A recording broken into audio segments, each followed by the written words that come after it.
Uma das coisas, uma das questões que nós discutimos em relação a este evento é que não devia ter horário. Mas toda a gente perguntava do horário. Então nós precisamos assim uns horários mais ou menos gerais para as pessoas, porque algumas pessoas queriam começar a exposição, outras queriam começar as conferências. E o estranho é que nunca um evento bateu tão certo, até agora, numa série de horários, quando era um evento para ser sobre a escuridão. Portanto, a partir do momento que se está escuro, pode-se vir e pode-se fazer uma série de coisas. Mas já agora volto outra vez a desenvolver, até porque algumas pessoas já cá estão desde o início, outras chegaram.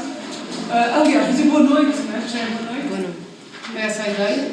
E obrigado por terem vindo. Só para dar assim uma referência, eu até fiz assim uns apontamentos para parecer assim muito sério. Esta foi uma proposta que eu fiz a várias pessoas. Em primeira instância fiz aos meus companheiros de carinho da exposição sonora, que esta não é eu faço parte de uma exposição que é uma exposição, como há bocadinho foi explicado, não coletiva, mas fomos coletivizados, mas dividimos, partilhados o espaço e uma mesma exposição. Mas também fiz um convite a uma série de pessoas que, de alguma forma direta ou indireta, estão relacionadas com uma série de aspectos que a minha obra em particular, que é sobre o sono, e sobre o sonho, e sobre a morte, e sobre a noite, e sobre o sono é sempre aquele artigo, é sempre um bocado complicado. Mas que de alguma forma, e eu acho que para mim é muito importante todo o processo de criação de uma obra, de alguma forma tem uma relação muito direta ou com aquilo que ali está, ou com aquilo que me fez fazer aquilo que fiz ali em cima. E portanto, há uma espécie de rede de ligações, umas diretas e outras indiretas, que tem muito a ver com este meu último ano, que foi um ano que eu queria fechar hoje oficialmente, 2019, por vários motivos, uns muito bons, outros muito maus. E o sono tem isso, não é? O sono é um fim, é um princípio, é uma coisa intermédia entre uma série de coisas. E por isso lancei o desafio para esta conferência, concentrei-me nesta conferência, uma série de pessoas que de alguma forma tratam temas que estão relacionados, que me desafiam e que tratam de alguns temas relacionados ou com a noite, ou com a insónia, ou com belas adormecidas, ou com pessoas que nós gostaríamos de acordar. A ideia era refletirmos um pouco sobre os temas, que acho que essa também é uma das pressuposições quando se faz uma obra, porque há alguma coisa que nos incomoda ou nos perturba e queremos discuti-la um bocadinho mais a fundo e queria promover um espaço de encontro onde pudéssemos concordar e discordar ou por simplesmente pensar de outra maneira sobre essas questões.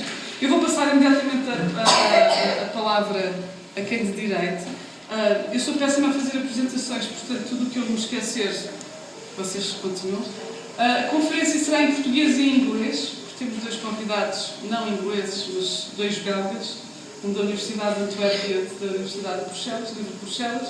Portanto, optámos, se concordarem, por fazer cada um na sua língua e abrir a discussão à língua em que sair, sendo que a secção belga poderá não responder em português, mas eu posso traduzir se for preciso e encontraremos com certeza uma forma de falar em várias línguas.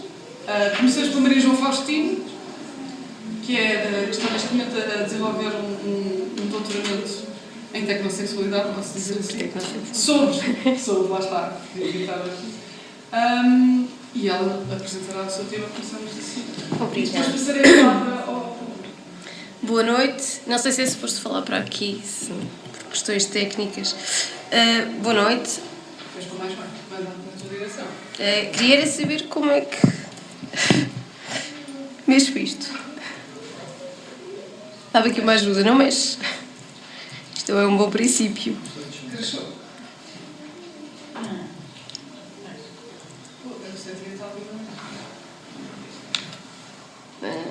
Ok, está resolvido.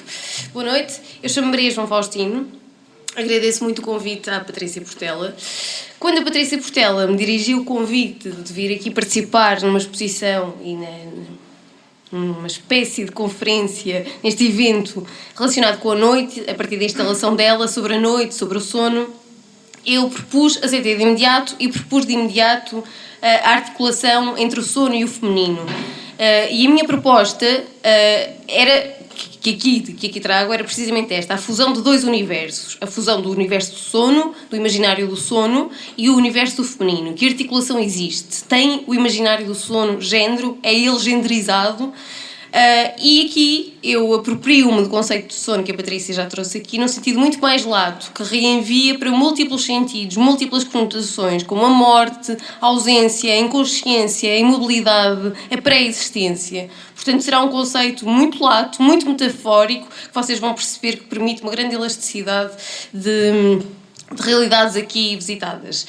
E nesta articulação entre o feminino e o sono, eu pensei trazer aqui, porque era a minha área de conforto, um objeto relativamente periférico da minha investigação de doutoramento, que são as sex dolls, as parceiras sintéticas, e tinha pensado trazer aqui a genealogia das parceiras sintéticas.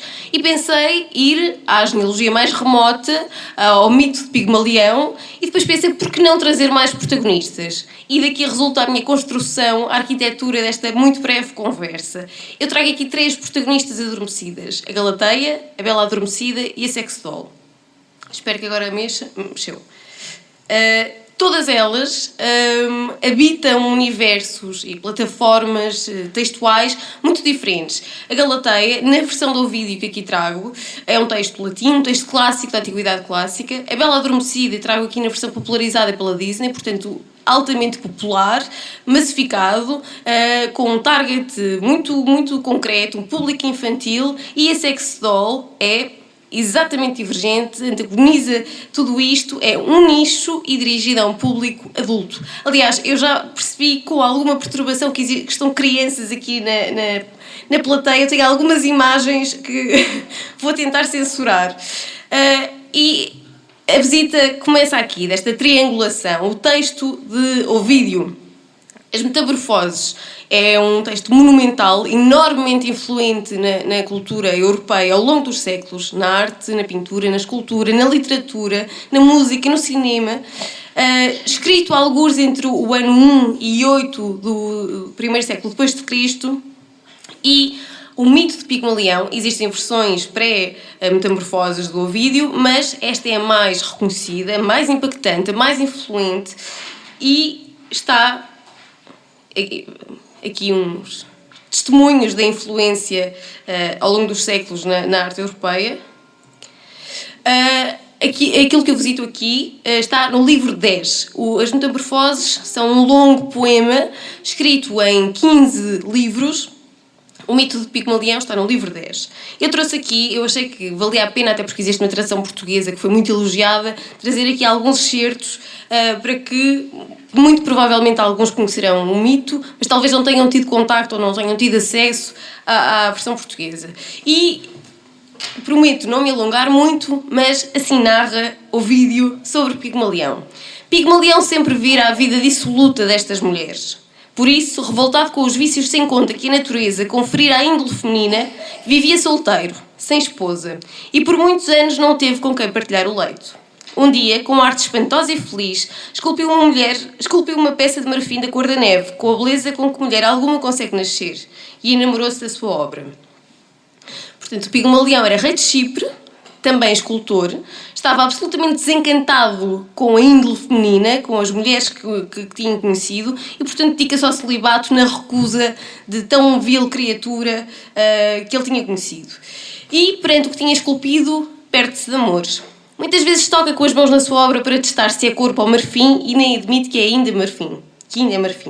Ora lhe faz carícias, ora lhe traz presentes que encantam as donzelas. Tudo lhe fica tão bem, e nem nua parece menos bela. Chegar ao dia da festa de Vênus, aquela a que toda a Chipre acorria a celebrar.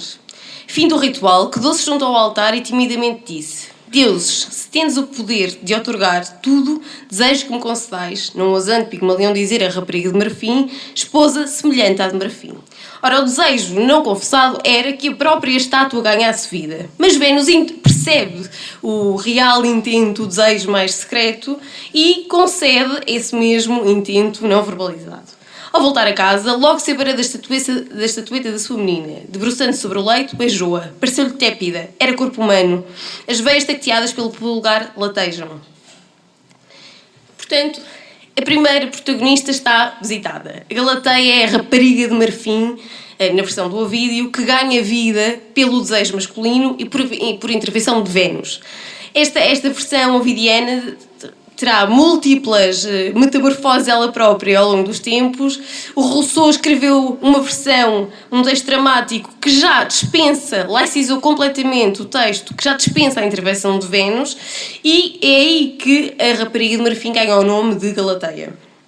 E agora damos um passo gigante de muitos séculos e entramos na segunda protagonista, na Bela Adormecida. Eu tenho pena que estejam aqui crianças novamente, porque queria começar por fazer uma referência.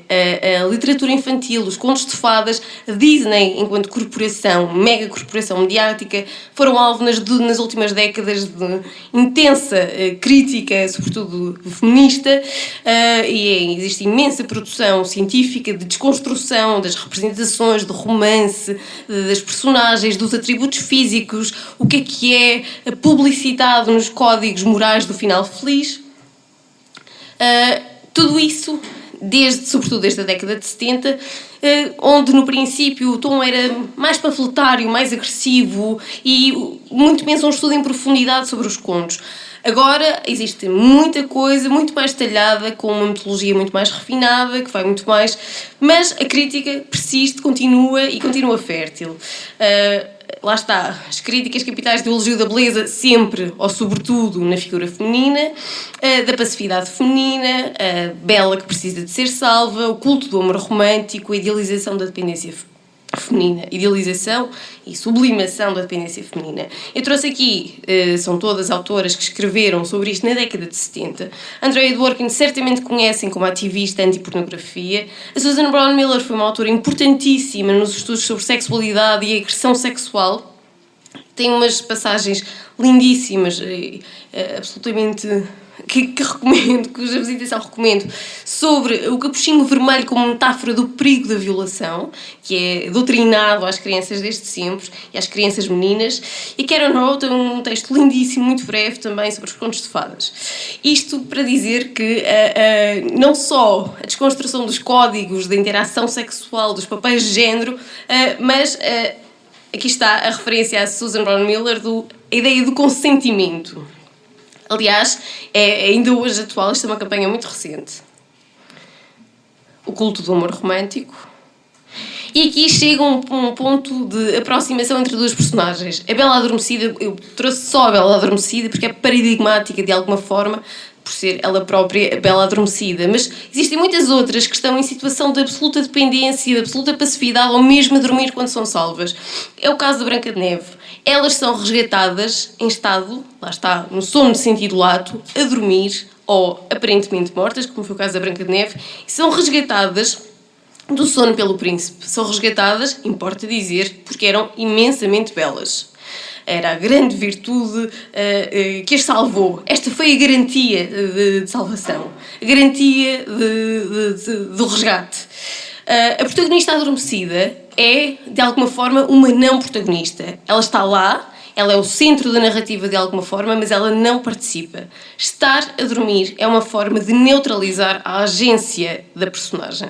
Ela está lá, não estando. Aqui, a Bela Adormecida. Eu trouxe a passagem da Dworkin num estilo agressivo, que todos conhecem, no Woman Hating, onde ela diz: For a woman to be good, she must be dead, or as close to it as possible. Catatonia is the good woman's most winning quality. Sleeping Beauty slept for 100 years, after pricking her finger on a spindle. The kiss of the heroic prince woke her. He fell in love with her while she was asleep, or was it because she was asleep? E ela aqui vai ao arquétipo da idealização feminina, a vitimização, a incapacidade de reagir, a não resposta, o não questionamento, o não desafio. Esta era a figura da virtude. E agora damos um salto também, temporalmente não tão expressivo, mas culturalmente muito expressivo, do século XX, de meados do século XX para o século XXI, onde a mudança foi vertiginosa. Houve todos os movimentos feministas da segunda vaga e da dita terceira vaga, a mudança tecnológica na sociedade contemporânea do Ocidente foi tremenda, portanto existe de facto um outro mundo. Vamos ver que mundo é este, se é assim tão diferente de facto.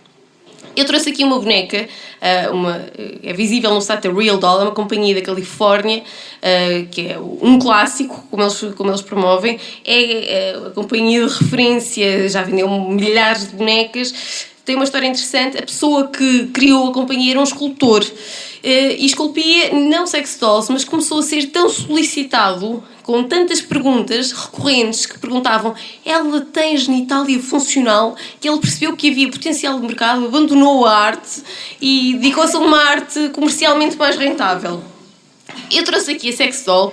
Eu gostava mesmo, eu vou passar imagens de sex doll a seguir, se houver aí crianças.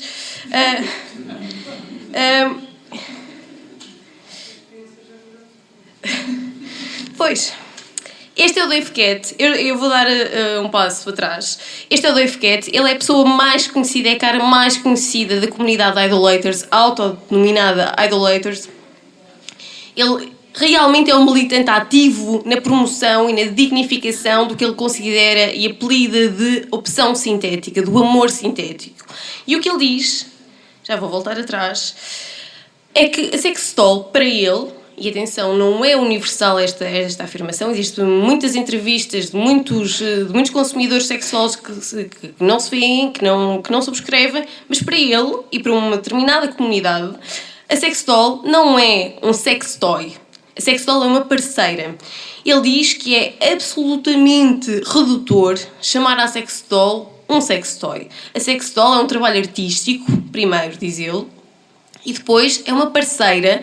Ele integrou, aliás, a primeira mulher com uma aliança, introduziu-a no seio familiar, introduziu-a nas rotinas, veste-a, lava-a, limpa, diz inclusivamente que tem relações com o preservativo, portanto há toda uma dignificação. Tem um nome, criou-lhe uma conta, um blog que assina com o nome dela, portanto atribuiu-lhe de facto uma pessoalidade, investiu-a de um self projetado. E isto para mim é muito interessante, já vou fazer depois a ponto com as outras protagonistas, mas a ideia de demarcação, da instrumentalização da sex doll. E há um ponto que talvez seja intuitivo para quem contacta com isto pela primeira vez, a ideia de que estas pessoas vão em busca, existem muitas entrevistas, nos poucos estudos que existem sobre isto, o discurso é muito coerente e é recorrente num ponto. Grande parte destes homens, porque estamos a falar de homens maioritariamente, é óbvio, afirma-se absolutamente desiludido com as parceiras e com as experiências de interação amorosa que tinha tido. Ou porque tinham sido traídos, ou porque nunca tinham sido verdadeiramente valorizados, ou porque estavam cansados de estar sozinhos e, sobretudo, porque aquela boneca, aquela parceira sintética oferece garantias de confiança, de permanência, de intemporalidade que nenhuma mulher orgânica, como ele diz, seria capaz de alguma vez dar. E nisso, de facto, estamos todos de acordo. Este é um trabalho artístico muito interessante, o Still Lovers. É um trabalho que está disponível, grande parte dele na internet, até aconselho a consulta, que esta fotógrafa retratou grande parte das cenas de cotidiano familiar, onde aparecem até mulheres à mesa com as bonecas, uma delas chamada Galateia, para verem a ressonância das coisas. E a integração destas bonecas em ambientes domésticos, familiares, rotineiros, absolutamente não erotizados, muitas vezes. Esta comunidade, que talvez pareça exótica e absolutamente minoritária para quem contacta com estes temas pela primeira vez, eu, quando comecei a desbravar este terreno, percebi que isto era muito mais expressivo do que eu intuía, ou pelo menos muito mais organizado. Para terem uma ideia, esta revista, esta publicação online existe desde 2000. É uma publicação que está inserida num conjunto de outros fóruns, numa macro-comunidade virtual, dinamizada e publicitada e orientada destinada aos idolaters. E toda a informação disponível sobre sex doll circula. Esta revista é interessantíssima, existe desde o ano 2000, é interessantíssima porque tem uma das grandes secções estruturantes, é uma secção onde se ficciona a personalidade da boneca, que dá o mote à revista que aparece na capa. E ela é descrita como tendo múltiplos predicados, múltiplos investimentos pessoais, múltiplas características, múltiplos traços de personalidade, hobbies, paixões, particularidades, idiosincrasias. É absolutamente um teatro virtual a partir desta identidade ficcionada da sex doll. E agora, pôr as três em diálogo. O que é que têm em comum estas três protagonistas? Que uma delas era de marfim, a outra é um boneco animado e a outra é de silicone, em registros contextuais, temporais, culturais até, muito diferentes. O que é que está aqui que permite o diálogo, ou isto é uma tentativa muito forçada da minha parte de as pôr a dialogar? Também há quem considere isso, certamente. Eu considero, e não estou sozinha nessa interpretação, que existem múltiplas contiguidades simbólicas, narrativas, valorativas nestas estruturas. As sex dolls são muitas vezes visitadas e interpretadas à luz do mito de Pigmalião. Isso já é recorrente, já é relativamente estabilizado na literatura em torno da tecnossexualidade. Mas o que eu queria trazer aqui, a partir desta triangulação, era muito simples. O sono e a imobilidade como metáforas da passividade. E o sono como condição de partida das três. A Galateia seria sempre marfim se não fosse desejada eroticamente pelo escultor, pelo rei de Chipre. A Bela Adormecida nunca teria acordado se não fosse beijada, se não fosse desejada também por um príncipe. E a sex doll seria sempre matéria inorgânica, seria sempre apenas um sex toy e nunca estaria investida de uma possibilidade fictícia, admitamo-lo, mas não é importante para o caso, talvez, se ela não fosse também desejada.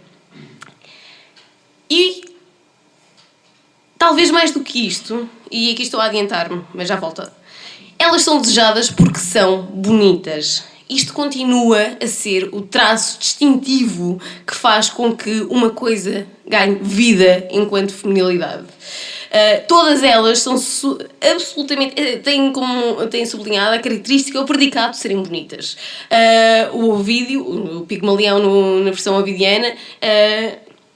tem múltiplas expressões de elogio. A Bela Adormecida a mesma coisa e a sex doll a mesma coisa. Elas são vendidas a partir da ilusão de vida e como mulheres bonitas. A mimetização da beleza feminina. E voltando atrás, o traço, que obviamente talvez aglutine tudo isto, a ilusão da vida. E pronto. Espero não ter passado o tempo.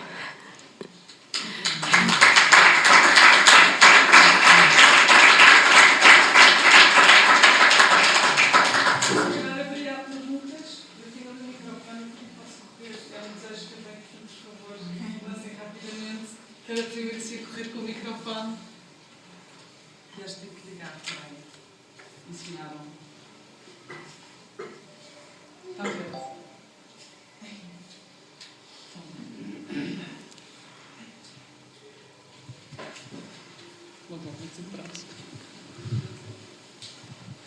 Boa tarde, boa noite. Eu não recuerdo muito bem como é a história da Bela Adormecida. Eu não recuerdo a história com os pequeños, ¿sí? Los 7 pequeños. La Bela Adormecida. Esa es Blancanieves. Ah, no, esa es exacto, el pig. Cuando el príncipe encuentra a la Bela Adormecida, ¿él sabe que está dormida o él piensa que está muerta? Não, sabe que está a dormir. Sabe que está dormida. Eu sempre vi um pequeno rasgo, não. um pouco de necrofílico, sabes, na história. Y un poco bien perverso. Na Branca de Neve ele acha que ela está morta. Que es incluso una transportación del sueño, ¿no? La misma muerte. Entonces siempre debí esa visión. Sí. Era solo eso.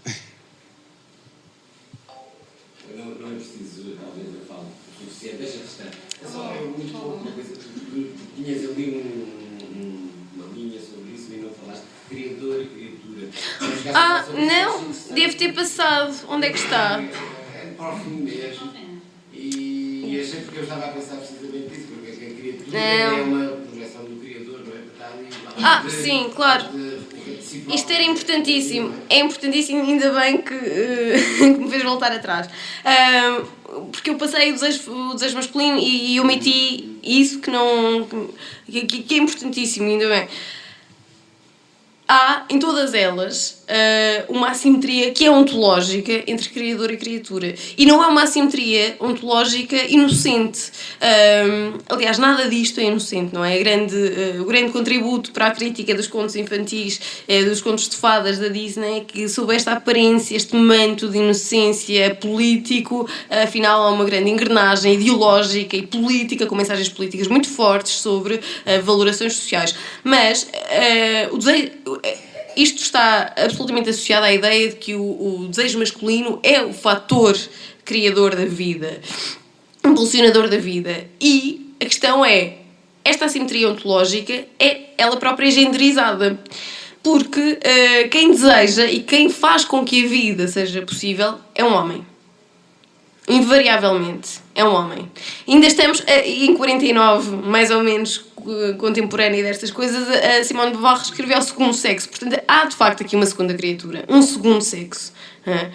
Há alguém que deseja, alguém que é desejado. É desejado por ser bela e é porque é desejada que merece viver, que merece ser resgatada. É uma segunda existência, é uma existência delegada, atribuída. E no caso do sex doll, acho que o mais longe é já o próprio homem que deseja que se insere dentro do sex doll, porque ele que injeta de si próprio. Sim. Portanto, é um criador que faz a sua criatura à imagem dos seus desejos. Enfim. Que acaba por ser uma extinção de si próprio. É uma das coisas que claro, o pigmalionismo é em grande medida, em grande extensão, narcisismo, não é? Sim. Não. É uma ficção da alteridade, não é? A sex doll é uma ficção da alteridade.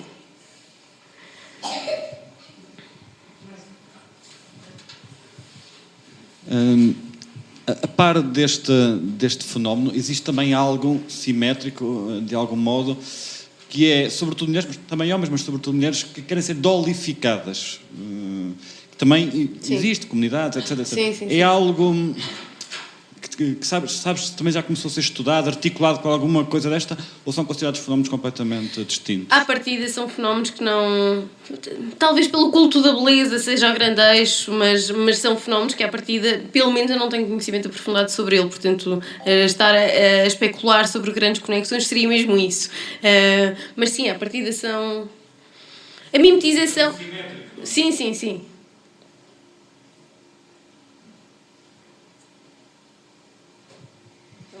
Patrícia? E passamos ao próximo. Então, Troco a graça, não é? Em princípio são I will move to English. Yes, please. Obrigada.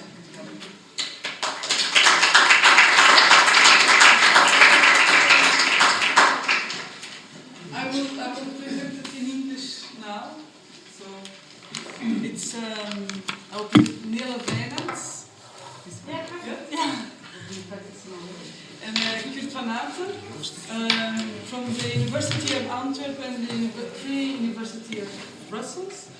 And they will invite us into the 60s, I think. Yes, I will not sing. Okay. So, Good. Enjoy. Just a quick setup here. We'll be with you in a second. Zullen we de laptop tussen ons zetten? Dan kunnen we dus... Het is aan de andere kant, denk ik. Nee. Ik zet in de dinges. Een beetje. Ik ga opschuiven, ja.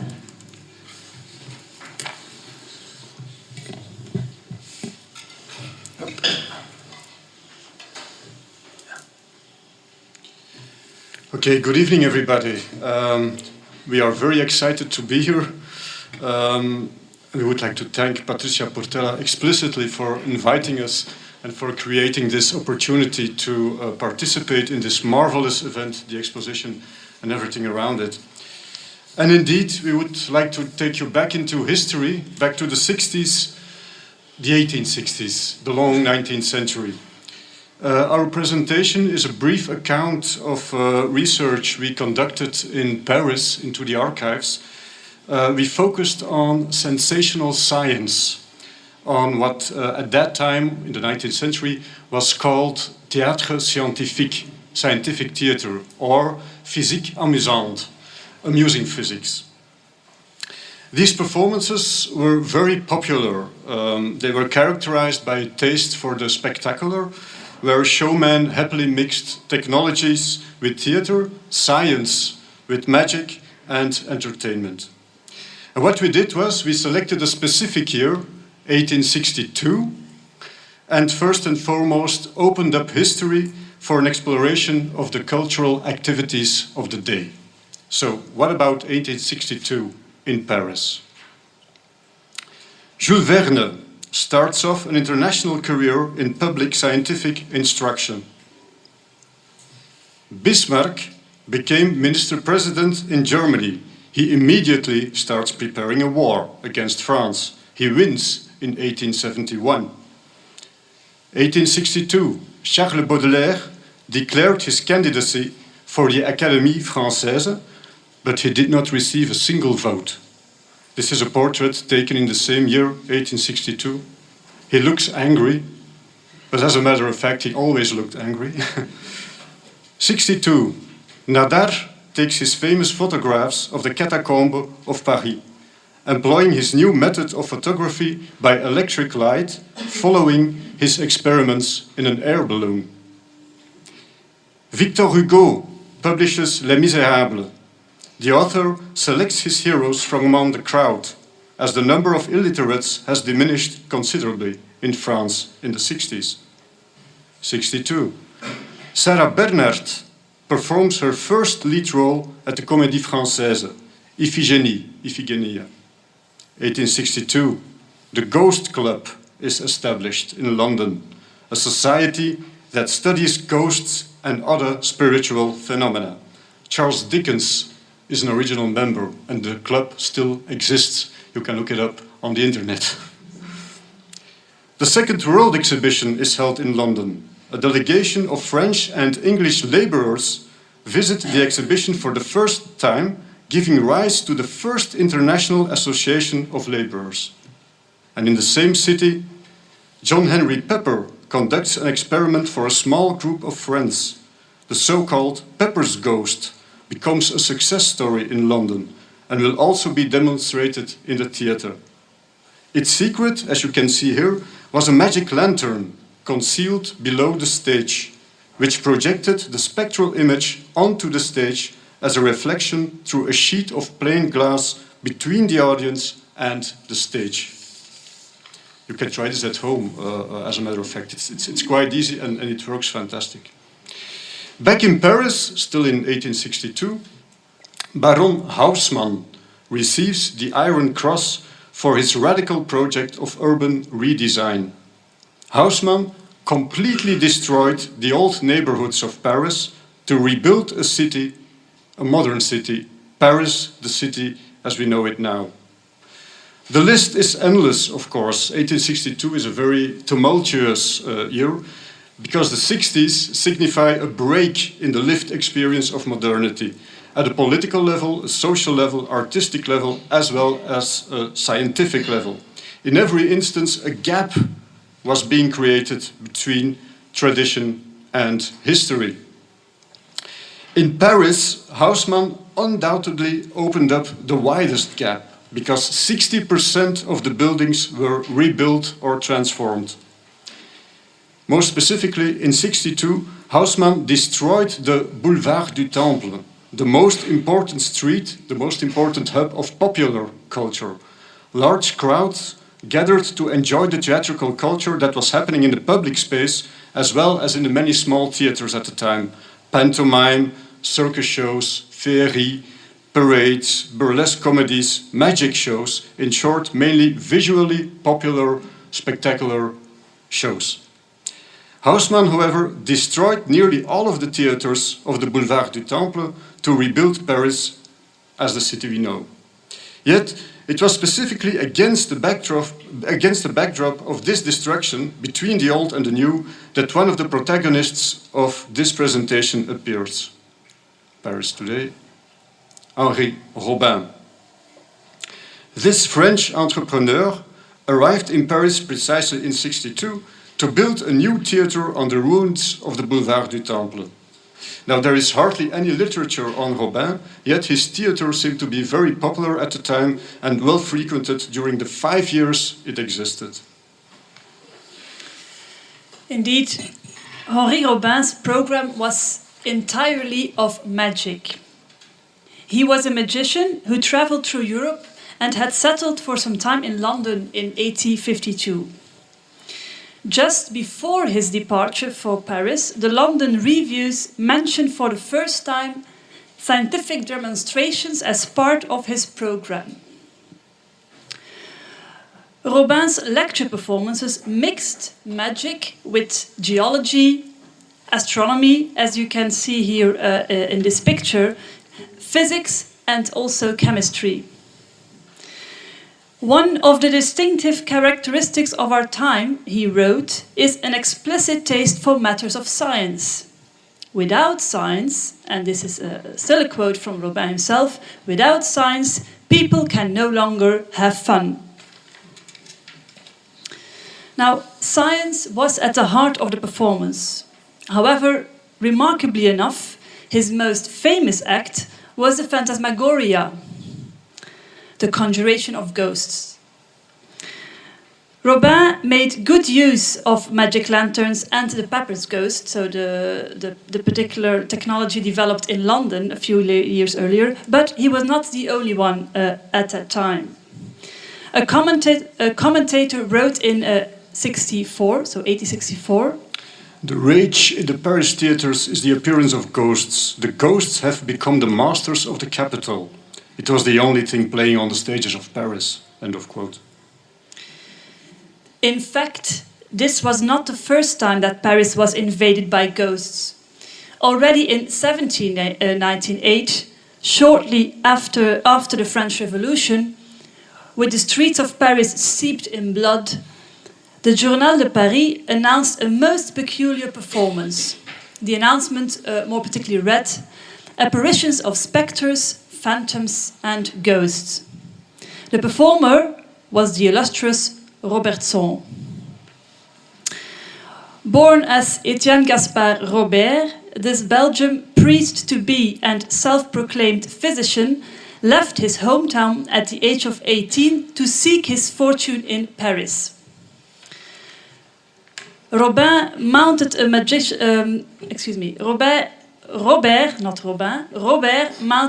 lantern on rollers, patented his extended apparatus as the phantascope, and renamed himself Robertson to give himself a more scientific aura. So when Robertson rolled his phantascope, which was then hidden, as you can see in the picture, which was hidden behind the screen, towards the auditorium, it's an effect today called retroprojection, images of ghosts, skulls and bleeding nuns swelled and appeared to bear down on the audience. For the first time in the history of theatre, the magic lantern introduced a way to show seemingly three-dimensional projected characters on stage that could interact with other performers in real time.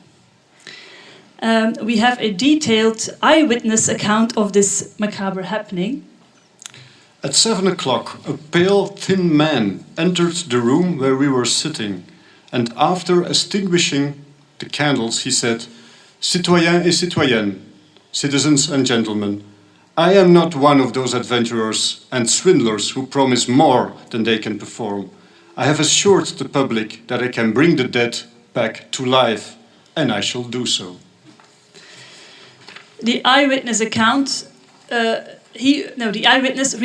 how a haggard man with disheveled hair and sorrowful eyes rose from the audience, exclaiming that he wanted to see the shadow of the murdered Marat, one of the French Revolution's most radical voices, as you know.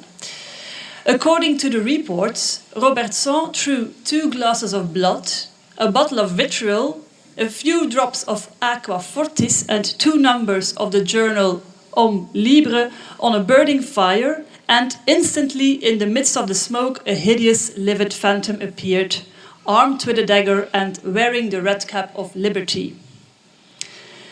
The man who had requested the summoning recognized Marat and rushed forward to embrace the vision. But the ghost made a frightful face and disappeared. At the request of the audience, Robertson repeated the experiment and conjured up other shadows and ghosts. You can see some here. They're preserved actually, and they are all slides that were used in magic lanterns. They are glass slides, and they're painted by hand. So just a few of them. So we tried somehow to reenact the effect of Robertson. So when the lantern came to the fore, the images also somehow came to the fore, and in this sense, the first moving images were created back then.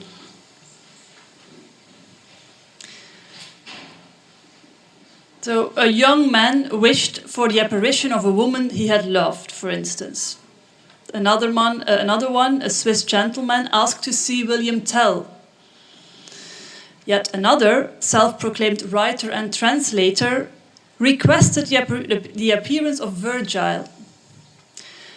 Robertson responded to all their demands. With flamboyant, melodramatic gestures, the necromancer performed a mysterious ritual, and Dali, the requested ghost, appeared.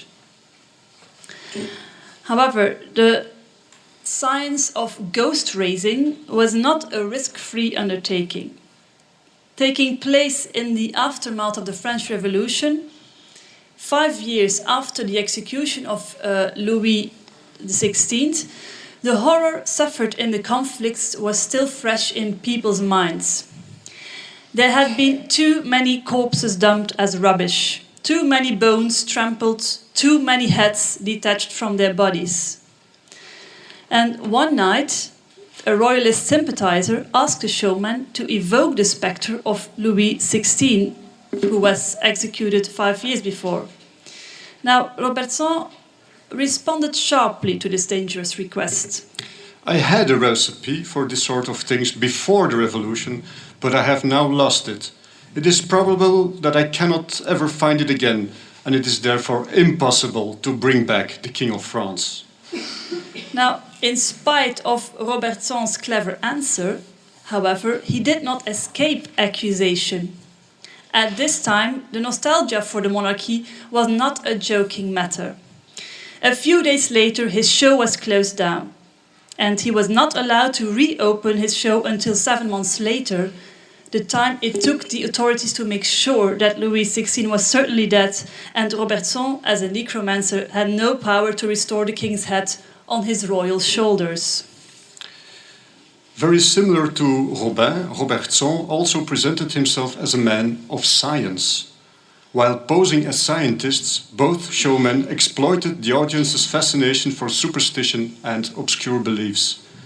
Ghosts paradoxically appeared at precisely that moment when the secrets of the night were giving way to the arguments of scientific rationalism, a time when science seems to overturn the authority of the church and religion. However, we all know ghosts are not made to disappear, they linger on. Put differently, phantasmagoria played upon a contradiction between what one saw and what one believed. They mirrored the ambiguous relation between enlightenment and obscurantism, science and magic, knowing and believing, technology and enchantment.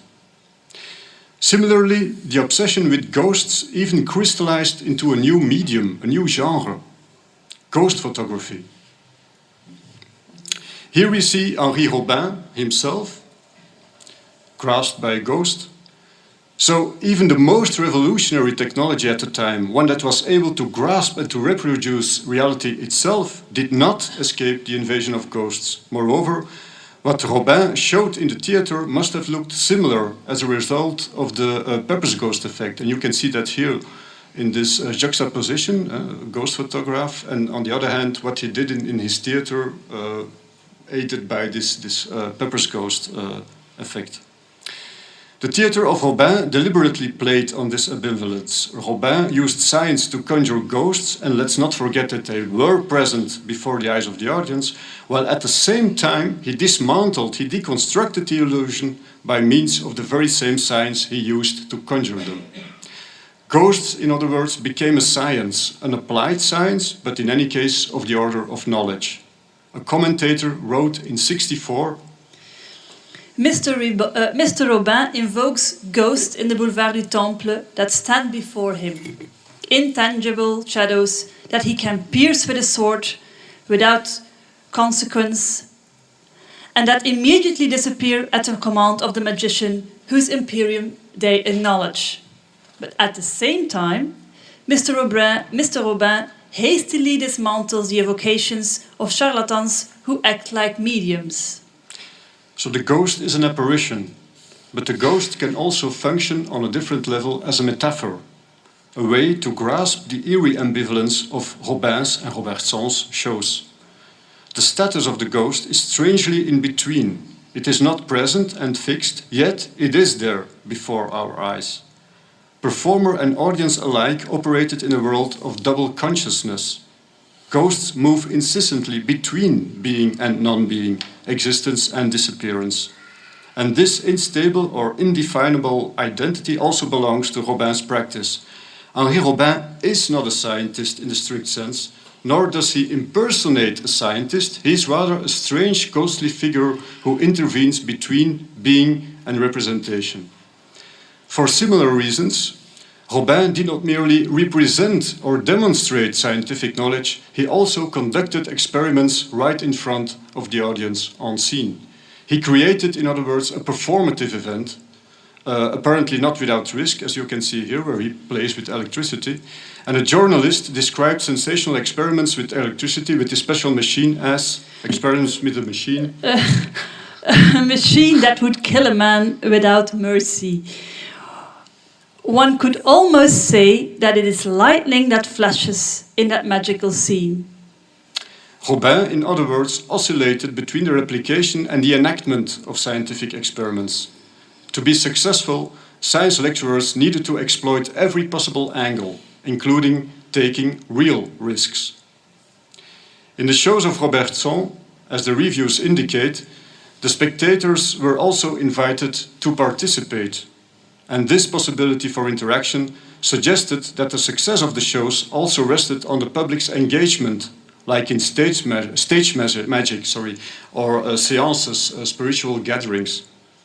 The charismatic appearance of the performer certainly played a significant role in heightening audience interest and curiosity. It is known that, before the show began, Robertson set the mood of terror with a somber, incoherent speech on death and immortality. And, according to his own memoirs, he concluded his shows with a gruesome final reveal. Citizens, he said, I have shown you the most occult things natural philosophy has to offer, effects that seemed supernatural to the ages of credulity. But now see the real horror. See what is in store for all of you, what each of you will become one day. Remember the phantasmagoria. And by way of conclusion, he relit the torch in the crypt to illuminate the skeleton of a young woman on a pedestal and performed a theatrical memento mori for the audience. Thank you very much.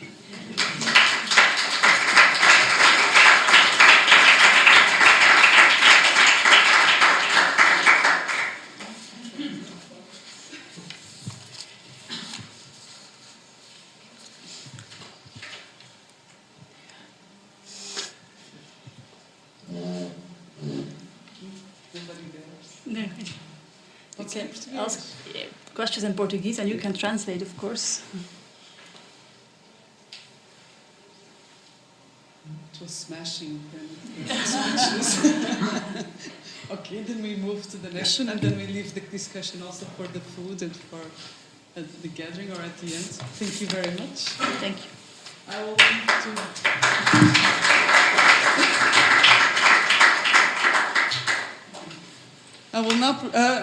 Vou mudar para português. Vou apresentar a Graça Correia. que nos falará sobre a insónia gótica. Do you have a presentation? Just put it in our terms. Do we have any password here? No. Isto é preciso de alguma password aqui. Vê lá. Era preciso alguma... É preciso uma É uma password. próxima password. Ou será que eu mudo de utilizador?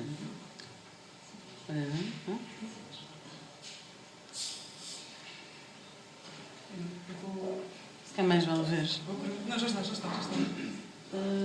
Já está com a sessão iniciada. E será aqui este? Não deve ser o outro, deve ser este. Chiado. Mas é preciso a palavra passe. Vê lá na setinha. Aqui? Did you need a password? No, maybe connected or not. Precisavas de password. Não, mas o dela já estava aberto. Isto deve ter fechado. Vê lá na setinha. Quem não muda de utilizador. Mas foi o que eu fiz. Agora no O admin. Mas isto vai Vê na precisar de setinha, password. não é? Não está aqui ninguém no museu. Bom, eu vou começando sem imagens. Olá, boa noite a todos. É assim, a minha comunicação hoje vai ser feita de farrapos de coisas. Porque na realidade, desculpem, na realidade eu não preparei uma comunicação que eu gostei tanto da Kurt e da Nelson. E também não preparei uma comunicação tão bem articulada quanto a da Maria João. Porque eu ando bastante desarticulada hoje em dia na minha vida e, portanto, vou-vos falar um pouco da insónia gótica. E porquê é gótica? Porque tem sido o meu projeto de pós-doutoramento, tem sido o meu projeto de investigação, tem sido sobre o movimento gótico-romântico. Para quem não está familiarizado, eu, em traços largos, explico só que o goticismo, que é bastante mais popular em Inglaterra e nos países anglo-saxões, nos Estados Unidos, etc., tem uma sua vertente popular, aquela que nós já conhecemos, as pessoas todas vestidas de negro e com... Desculpe lá, é que houve aqui um problema.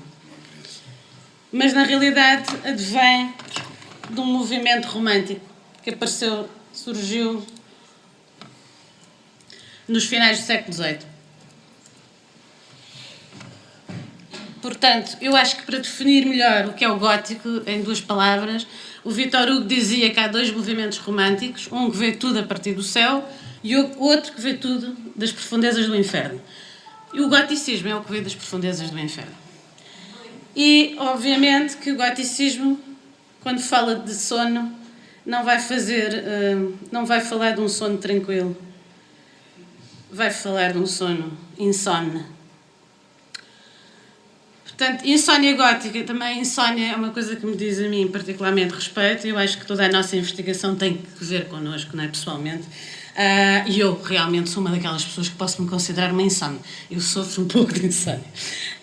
Pronto, eu gostava de começar por uma coisa que eu já vi ainda há pouco ali na internet, que no anúncio deste... Desculpem lá. Este quadro que vocês conhecem bem, esta gravura do Goya, que é El sueño de la razón produce monstros, espero estar a dizer mais ou menos o espanhol. Este quadro foi a gravura para a qual eu parti para imagens e ideias várias, porque esta ideia do sonho da razão, ou o sono da razão, porque há esta ambiguidade na palavra sueño, que tanto é, os góticos não gostam muito destas tecnologias, mas é que isto é assim. Bom.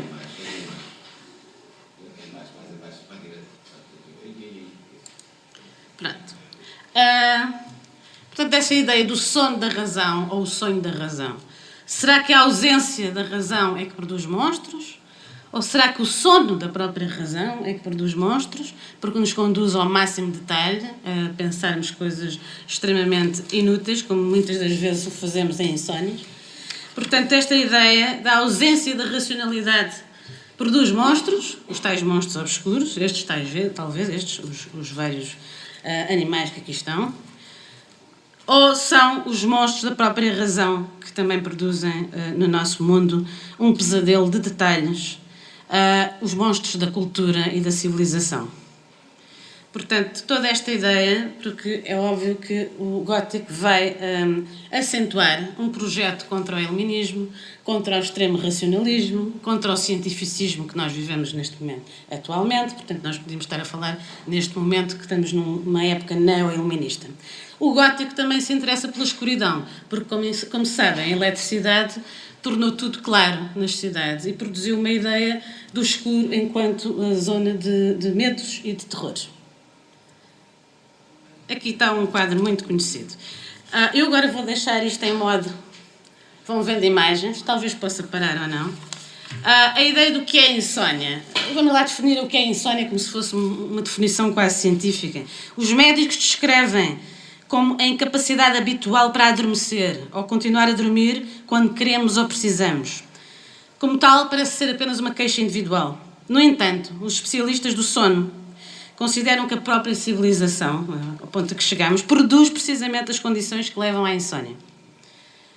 A compreensão normativa do que é o sono é também responsável pelo facto do nosso mundo ter gerado um ambiente desfavorável ao sono. Tendemos a pensar que a noite e o sono estão intimamente associados por aquilo que falta a ambos, que é a luz e a atividade. E que o sono é essencial para sustentar o nosso trabalho durante o dia. Mas nem sempre foi assim. Nas últimas décadas, os cientistas chegaram a uma maior compreensão da forma como, para os nossos antepassados e outras civilizações, o sono foi um estado de tranquilidade que precisava de ser procurado, precisava de ser adquirido, precisava de se lutar pelo sono. Enquanto nós tendemos a calcular e a recalcular o seu valor, em termos materiais e em termos de tempo, muitas vezes reduzimos o tempo do sono a favor de outras obrigações. Isto é, nós somos levados a encarar o sono como um mal necessário para uma vida produtiva e feliz. E toda a ideia é de que temos que dormir as tais 8 horas pelo menos por dia, né? E toda a ideia é para trabalharmos, portanto, seja como for, nós temos que pôr... E quem não o faz é estranho e deve tomar uma... Eu não trouxe aqui uma pílula para o sono. Pronto. Aqui tem o deus Hipnos, é das únicas representações que existem gregas antigas. O deus Hipnos, que é o sono, é o deus da mitologia grega, vem chamar-se Somnos no romano, e que tem asas, portanto, aí na zona das orelhas. Ficamos surpreendidos quando atualmente os investigadores do sono revelam a variedade e a extensão das vidas que vivemos inconscientemente enquanto dormimos. Para os nossos antepassados, o sono era uma parte ativa da vida, cuja única distinção da atividade de acordar era de que ocorre na escuridão. E tal como um psiquiatra diz, William Dement, e há muitos neste momento neurologistas a estudar o sono, eu penso que a Patrícia até convidou pessoas especializadas nisso, a realidade é que enquanto dormimos a nossa atividade cerebral é imensa, até pode ser superior àquela que temos quando estamos acordados. Portanto, isto até seria interessante, não sei onde é que está a Maria João, agora não estou aqui. Seria interessante depois até falarmos nessa questão, até que ponto é que as belas adormecidas, não a do Disney, mas como tu falaste em amor romântico e tanto a noção do romântico, no sentido do romântico, enfim, do movimento romântico, até que ponto é que o sono é ativo em algumas dessas figuras que atraem. Okay? Consideram alguns investigadores que o século XVIII europeu, o período do iluminismo, não só foi responsável pela nossa fé incondicional nos avanços médicos e científicos, isto está aqui parado, não percebo porquê, desculpem lá,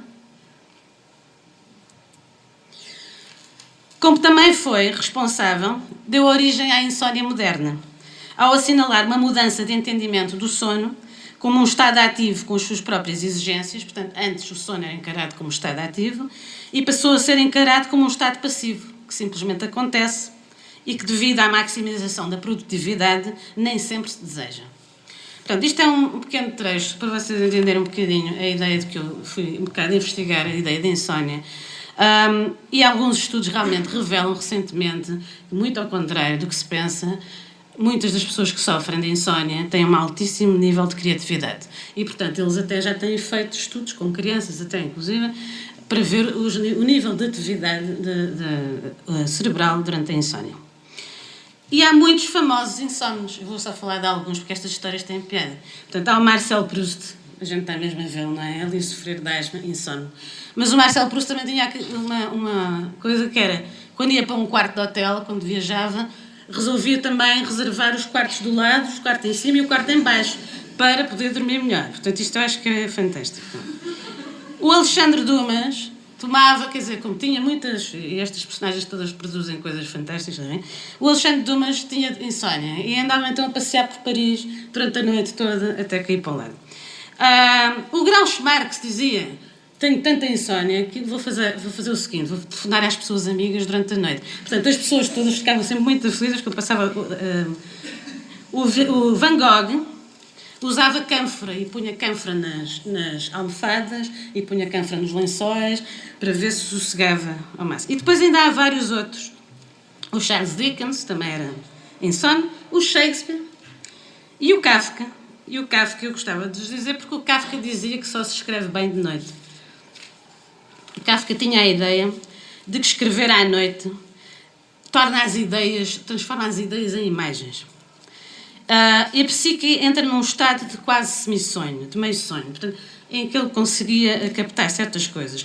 E ele também descrevia esta ideia, dessa sua atividade noturna, a escrever à noite, como uma atividade do diabo.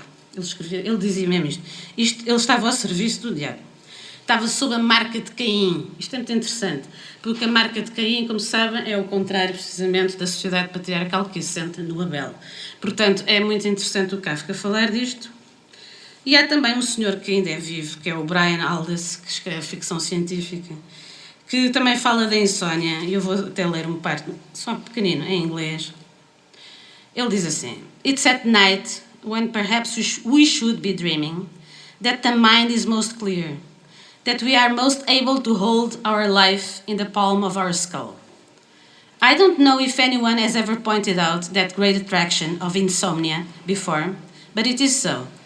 The night seems to release a little more of our vast backward inheritance of instincts and feelings. Perhaps that is why some of us are insomniacs. There is not much time in our lives. Night is so precious that it would be... agora não estou a ver onde é que está o resto. But that it would be a shame to waste it sleeping. Desculpem de ser esta desorganização. Ok. Então, em relação a estes insónios, na mitologia grega, e eu penso que se calhar, não sei se a Patrícia já terá falado um pouco disso ou nunca, mas eu acho muito interessante que, embora sejam quase tudo figuras masculinas, acho que é o próximo quadro. É aqui. Aqui a ver se paro isto aqui. Como é que isto se para? Talvez aqui. Não.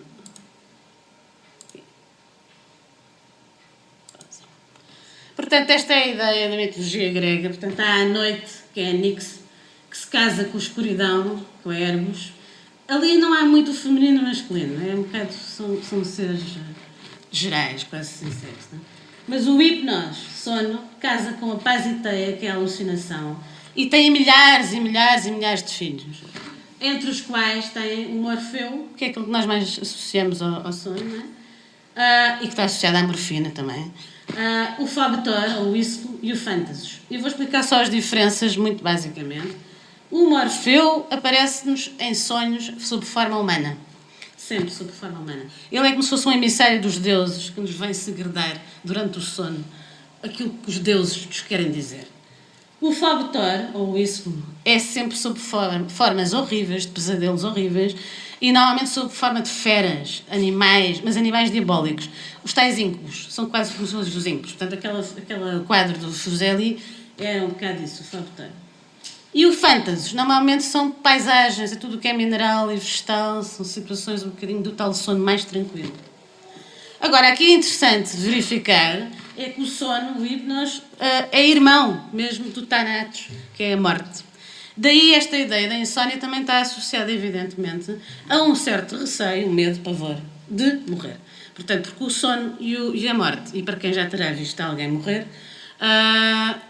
sabe-se disso, não é? O sono e a morte são mesmo irmãos. Portanto, aí passei já esta questão. E agora deixa-me ver. O que é interessante também aqui é na filosofia. O Levinas, o Emanuel Levinas, que é um filósofo, também considera que a experiência de insónia para ele é fulcral, é um conceito fulcral. Porque leva-nos a habitar um espaço que já não faz parte do mundo da vida. É um espaço como se o mundo tivesse chegado ao fim. E quando reduzidos à existência pura e nua, é como se estivéssemos no reino das sombras, nesse estado de insónia. Estamos no reino das sombras. E das sombras de Hades. Nós estamos num reino já da semi-morte, não é? Porque o Hades tem a ver com a morte.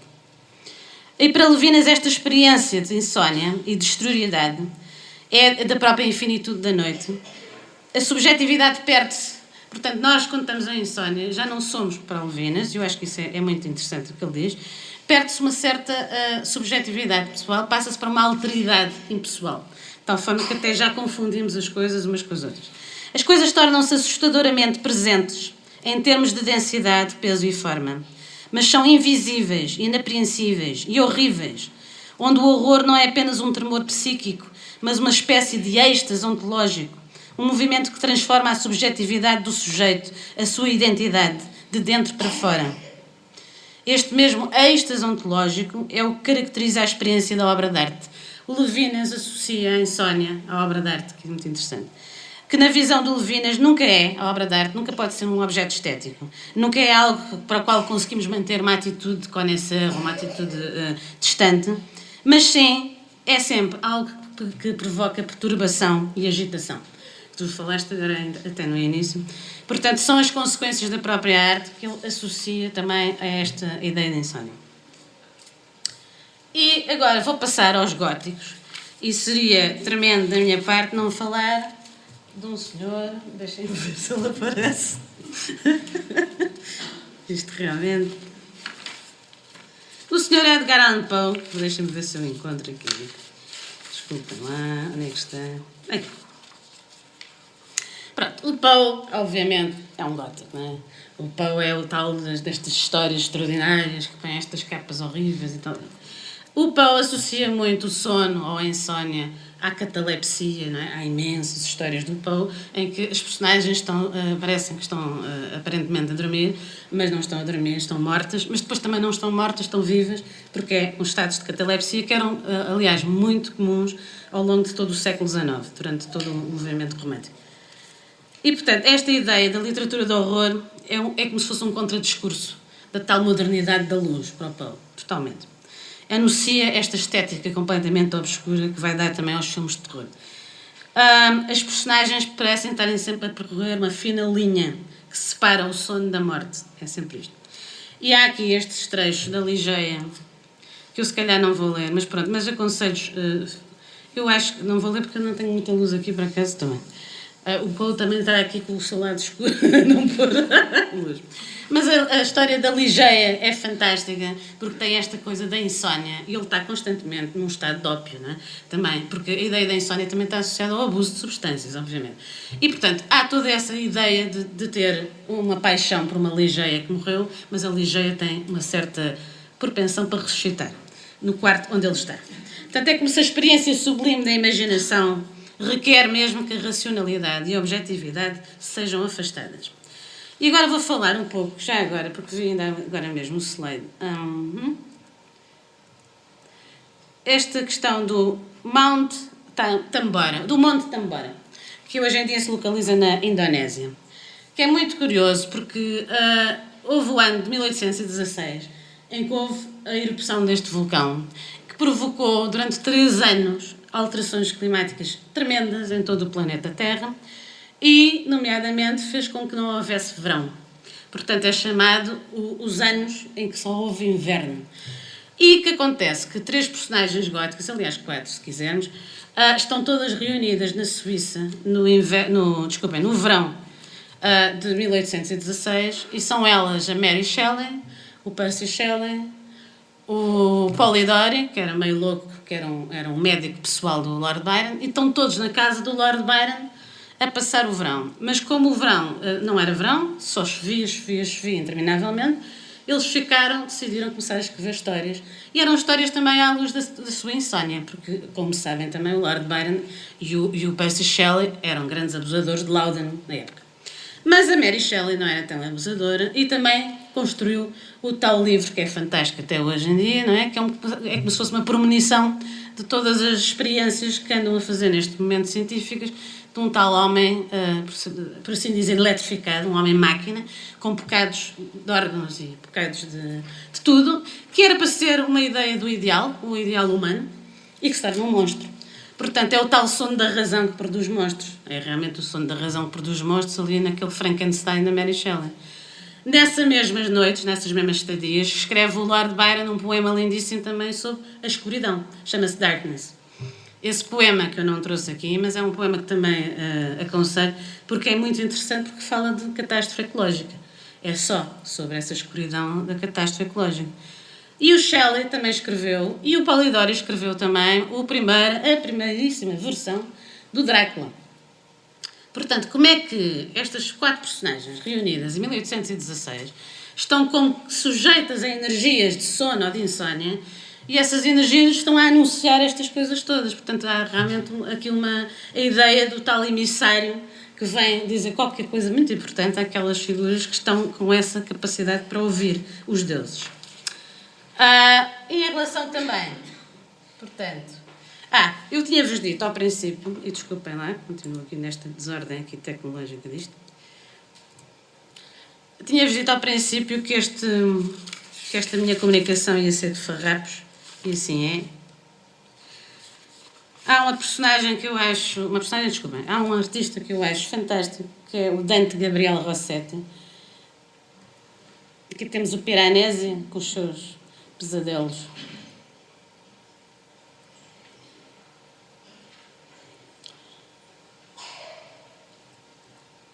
Eu já vou um bocado para trás. O Dante Gabriel Rossetti era pré-rafaelita, como sabemos, mas também tem muito a ver com o movimento gótico no seu sentido mais espiritual. E o Dante Gabriel Rossetti realmente teve uma... Aliás, os pré-rafaelitas eram uma irmandade de gente muito interessante, artistas e pintores e poetas, e ele teve uma mulher que se chamava Lizzie Sidal, que era modelo. Aliás, já é aqui ela que está retratada, já depois de ter morrido. Ela também era pintora, desconhece muito esse facto que a Lizzie Sidal era também pintora. E ela morreu com uma overdose de Laudanum. E durante 7 anos após a morte dela, que foi praticamente um suicídio, né? Uma overdose, o Rossetti não conseguia dormir, sofria de insónias e também começou a sofrer de um problema de visão, que era considerado totalmente psicossomático, porque não tinha absolutamente nenhuma explicação. Mas, lindíssimo poema este, que ele diz... Desculpa. Que se chama Insónia. É um poema que eu fui precisamente dar um poema que se diz Insónia. É como se chama. Eu vou primeiro ler em inglês a primeira parte e depois ler em português a tradução. Thin are the night skirts left behind by daybreak hours that onward creep, and thin, alas, the shred of sleep that wavers with the spirit's wind. But in half-dreams that shift and roll, and still remember and forget, my soul this hour has drawn your soul a little nearer yet. Eu vou ler uma tradução que foi feita por uma pessoa, meu amigo, que também é poeta, e que eu acho que está muito bem. É: finas são as vestes da noite caídas para trás, que o momento da aurora arrasta em diante.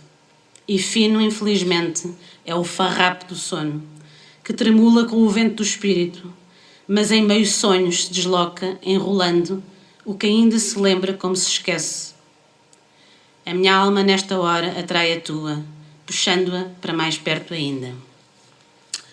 Esta ideia, obviamente, da tal insónia, da morte e do amor, todos muito associados, que têm a ver com o movimento romântico, o tal movimento romântico não tem a ver com o amor romântico dos Disney. E que é muito importante, portanto, em todo o movimento gótico, porque há estas aparições. E agora, para terminar, vou também à ideia da insónia gótica já mais recente, de uma decadentista, aqui a Patrícia gosta dos decadentistas, portanto, que era Charlotte Perkins Gilman, que é conhecidíssima por um conto que escreveu, que é The Yellow Wallpaper, que é um conto que aconselho a todos a ler. Eu encontrei uma tradução um bocado estranha na internet, tirei alguns trechos, o papel de parede amarelo, não é? É um conto que ela faz em 1891, é de certa maneira autobiográfico, é perfeitamente gótico em todas as suas dimensões, mas atenção que já não pertence àquele período gótico romântico do século XIX, né? Já pertence já perto do século XX. E, portanto, a Charlotte Perkins Gilman era uma feminista, é precursora do movimento feminista, aliás, é anunciadora da ideia da independência da mulher, da New Woman, no final do século XIX. A história é escrita em primeira pessoa e é como uma espécie de diário. A narradora é uma mulher cujo marido, um médico, reparem que já está aqui, portanto, a ciência e precisamente a mulher, confinou-a num quarto de uma casa que alugou durante o verão. Ela está proibida de trabalhar, de conviver com pessoas amigas e até mesmo de escrever, para que possa recuperar do que ele diagnosticou como uma depressão nervosa temporária, uma leve tendência histérica. Pronto, ele diagnosticou isto e ela está proibida de fazer tudo. Tem que estar no quarto, tem grades nas janelas e tem que estar deitada. É interessante, é uma boa cura. As janelas do quarto têm grades, é um portão também no topo das escadas que lhe restringe o acesso ao resto da casa. E as únicas pessoas que ela vê é o marido, embora ela tenha filhos, e é a irmã do marido, a sua cunhada. E ao longo dos dias, semanas e meses, ela começa a sofrer de insónias noturnas e vai ficando cada vez mais obcecada pela textura e cor do papel de parede do quarto. Então eu vou ler aqui uns certos, são poucos. Diz ela: quem me dera poder melhorar depressa, mas não devo pensar nisso. Este papel olha para mim como se soubesse da terrível influência que exerce. Há um ponto recorrente onde parece descansar, com um pescoço partido e 2 olhos como bulbos, voltados ao contrário, que olham fixamente para nós. Fico mesmo zangada com a sua impertinência e permanência. Rastejam para cima e para baixo e para os lados, e esses olhos absurdos que não pestanejam estão por toda a parte. Há um lugar onde 2 folhas não foram acertadas e os olhos vão todos para cima e para baixo dessa linha, um pouco mais alto do que o outro. Nunca antes vira tanta expressão numa coisa inanimada e todos sabemos quanta expressão estas coisas possuem. Costumava ficar acordada na cama, quando era criança, e encontrar mais entretenimento e terror em paredes vazias e mobílias simples do que muitas crianças numa loja de brinquedos. Agora, mais adiante, uns dias depois. Diz ela: a cor já é suficientemente horrorosa e suficientemente fugidia e suficientemente desesperante, mas o padrão é uma tortura. Pensamos que já o dominámos, mas ao avançarmos mais na sua sequência, este executa um salto mortal e faz-nos voltar ao princípio. Dá-nos um estalo na cara, atira-nos ao chão e pisa-nos. É como um pesadelo. O padrão exterior é de um florido de arabescos, que nos lembram um fungo. Se puderem imaginar um cogumelo venenoso com articulações, uma fila interminável de cogumelos venenosos, desabrochando, crescendo em infinitas convulsões, bem, é algo assim parecido. Mais uns dias depois, não durmo muito durante a noite, pois é muito interessante observar os desenvolvimentos do papel, mas durmo muito durante o dia. Durante o dia tudo isto é cansativo e intrigante. Há sempre novos rebentos naquele fungo, novas tonalidades de amarelo por todo o papel. Nem sequer as posso contar, ainda que conscientemente o tenha tentado fazer. É de um estranhíssimo amarelo esse papel de parede. Faz-me pensar em todas as coisas amarelas que jamais vi. Não em coisas bonitas, como os rainúnculos, mas em coisas amarelas velhas, revoltantes e más. Mas o papel tem ainda uma outra coisa, o cheiro. Dei-me logo conta dele, assim que entramos no quarto, mas com tanto ar e sol não era muito intenso. Agora, após uma semana de chuva e nevoeiro, quer as janelas estejam fechadas ou não, o cheiro está aqui. E agora já mesmo quase no fim. Descobri algo finalmente. Ao observar o papel à noite, quando muda tanto, acabei por descobri-lo.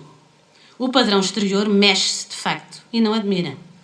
A mulher por detrás dele abana-o. Por vezes há uma grande quantidade de mulheres por detrás, outras apenas uma, e ela rasteja rapidamente e o seu rastejar faz tremer todo o papel. Depois, nos locais mais iluminados, ela fica quieta e nos sítios mais sombrios agarra-se às grades e abana-as com muita força. E ela está sempre a tentar trepá-las para se libertar. Mas ninguém pode trepar e sair desse padrão. Estrangula tantas pessoas. Acho que é por isso que tem tantas cabeças. E depois ainda há o final, mas o final que já não pus aqui. Mas pronto, vem a tortura de uma insónia. Eu penso que está quase tudo dito sobre a insónia. E é isto que eu queria terminar, e acabei por parar isto aqui, desculpem lá. Era assim que eu queria terminar, com o surrealismo. Houve aí algumas imagens que eu passei muito depressa e que também têm a ver com o surrealismo. Isto é do Hans Richter. Isto é a Jacqueline Lamba, dentro de um aquário. Ela era a mulher de Reiton. E mais algumas. Isto é mesmo também um pesadelo. Chama-se Pesadelo. E pronto. Ficar por aqui.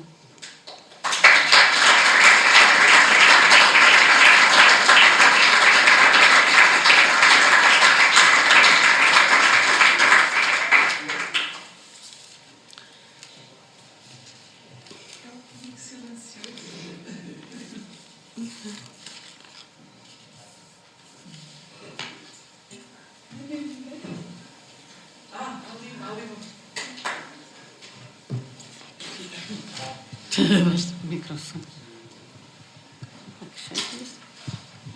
Graça, eu gostei muito, muito. Eu não percebi, foi este último texto que estavas a citar, eu não percebi, não consegui... Como é que ela se chama, não é? Perceber o nome, nem o título. Ok. É Charlotte Perkins Gilman. Ok. Mas eu depois até te posso Está dar. traduzido para português, The não? Yellow Wallpaper. Eu tentei encontrar em português, eu tenho conta em inglês, mas eu tentei encontrei na internet uma versão brasileira. Não? Ok.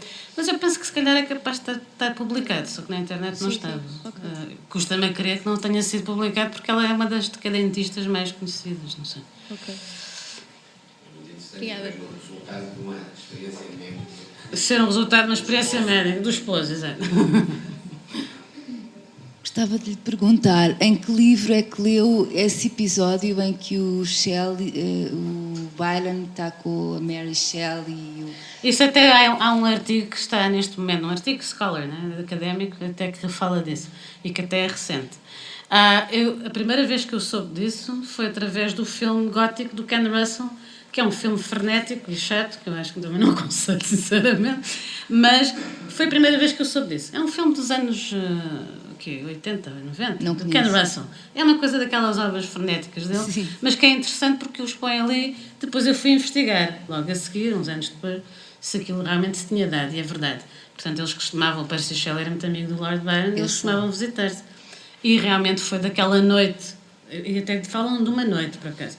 Foi de uma noite em que eles, de facto, um escreveu o Vampiro, o outro começou a arquitetura do Frankenstein, o Darkness é o poema do Byron, o Shelley já não me lembro bem o que é que fez, mas terá feito alguma coisa. Mas sim, mas até há um artigo académico que fala disso, e que até fala dos efeitos todos que este vulcão teve no comportamento das pessoas, porque era estranho, não era só nos artistas, era também em toda a parte da Europa. Houve grandes fomes, estava tudo muito estranho, durante 3 anos consecutivos. Onde é que eu posso... se eu for à internet, ponho Google, ponho... Mary Shelley, Percy Shelley, Lord Byron... Aparece sim, The possivelmente. Winter, como é que eles chamam? The Summer... o inverno... o ano de todos os invernos, ou o ano de todo o inverno, qualquer coisa assim. Não, isso é... Então,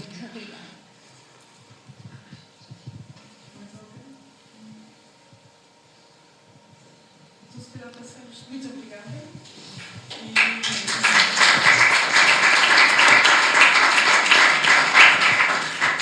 E passamos para a última comunicação. Deixa aberto.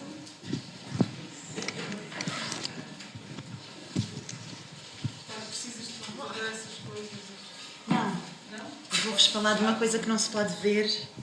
Portanto, acho que... Sim.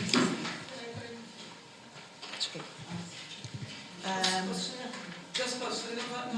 Não vou precisar de tudo.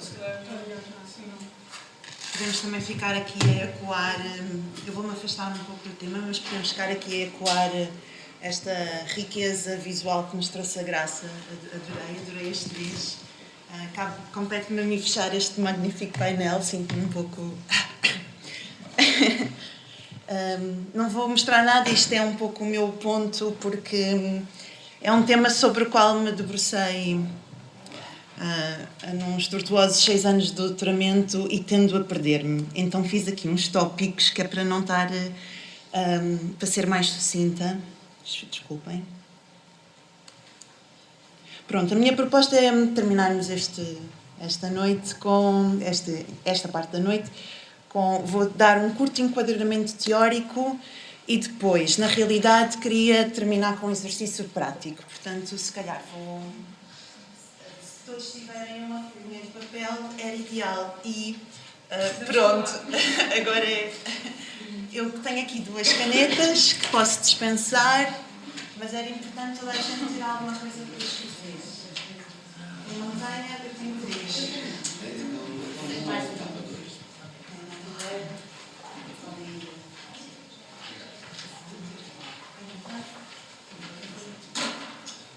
Pronto, então. O enquadramento teórico. As pessoas não folha, é isso? Não, cada um tem a sua própria folha e a sua própria caneta. Mas as folhas são para devolver ou... Não, são para vocês. E as propostas que eu vos vou fazer são para vocês, não têm que partilhar, não têm que ler, não vamos discutir no fim, não se publicam, podem ir mesmo aonde dói. Então, a noite que eu proponho...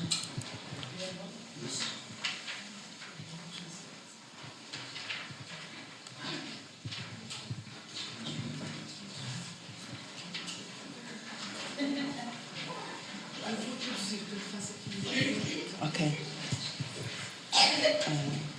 Na realidade, eu chamei, dei o título naquela nossa frenética troca de e-mails de Dark Night of the Soul, mas depois fiquei a pensar que era uma tonteria, porque na realidade o original a que me refiro é espanhol, La Noche Oscura del Alma, e não há assim grande motivo para ter dito em inglês The Dark Night of the Soul, a não ser que sou mais Chrome.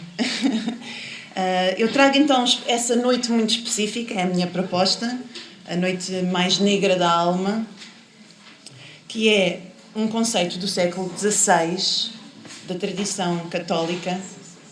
Tá, só ver se... Acho que há folhas para dar, gente.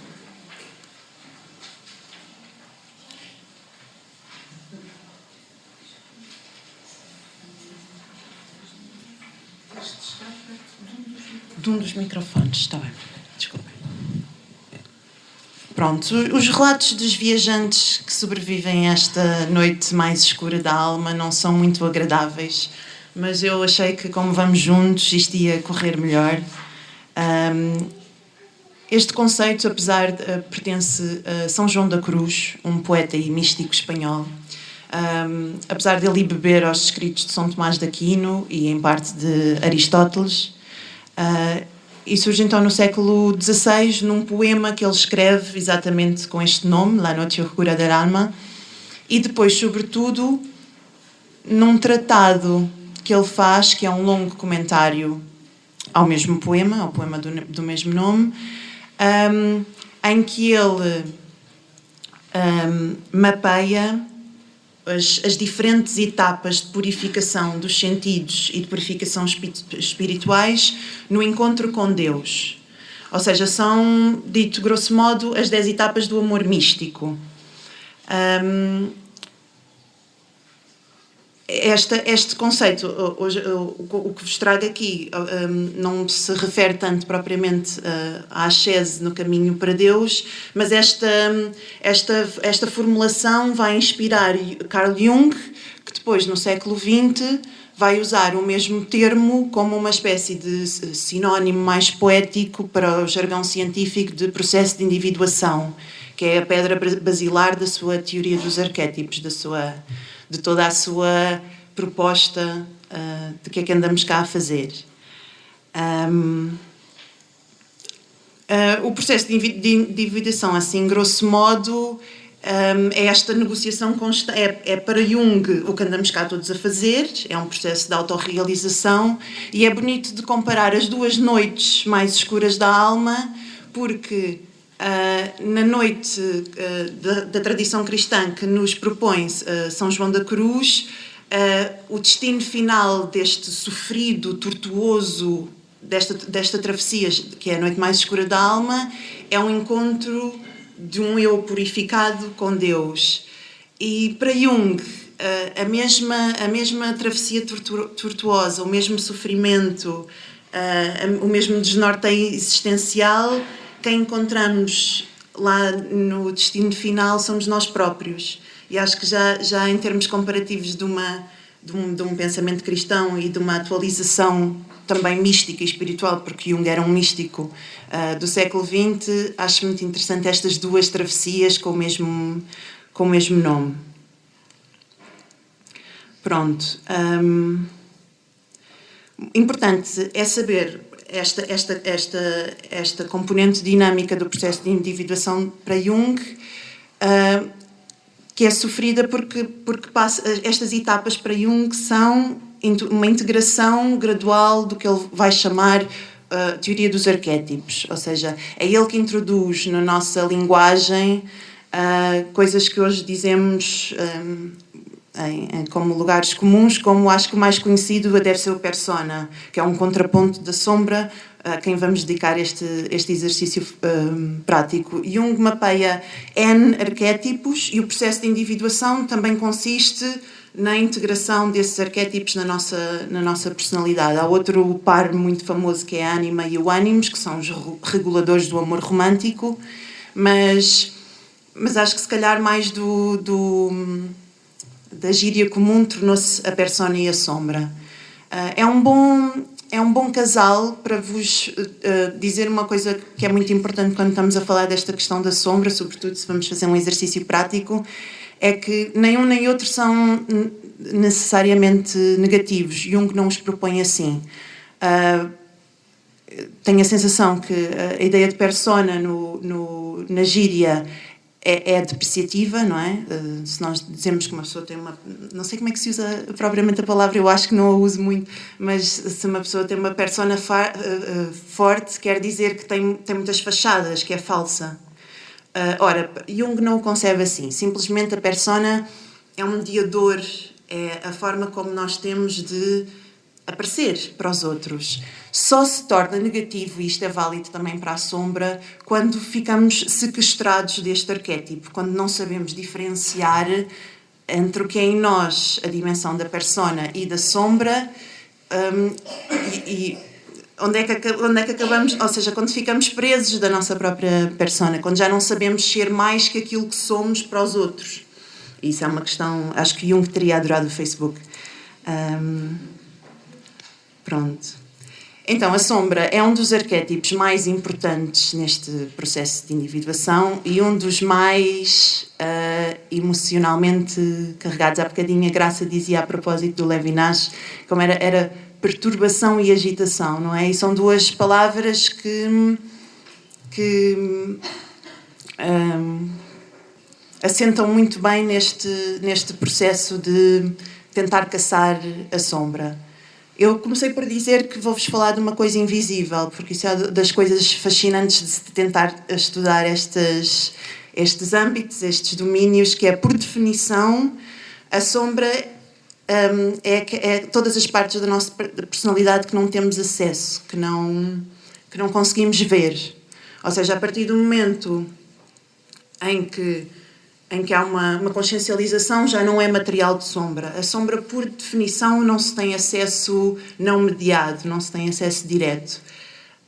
E por isso é que dediquei parte do esforço deste meu estudo a tentar perceber que formas práticas existem, que exercícios, que estratégias é que temos no que eu chamei uma tradução do sinal, porque, no fundo, podemos estar a falar de integrar a sombra, mas estamos numa forma mais lata, a traduzir um sinal inconsciente.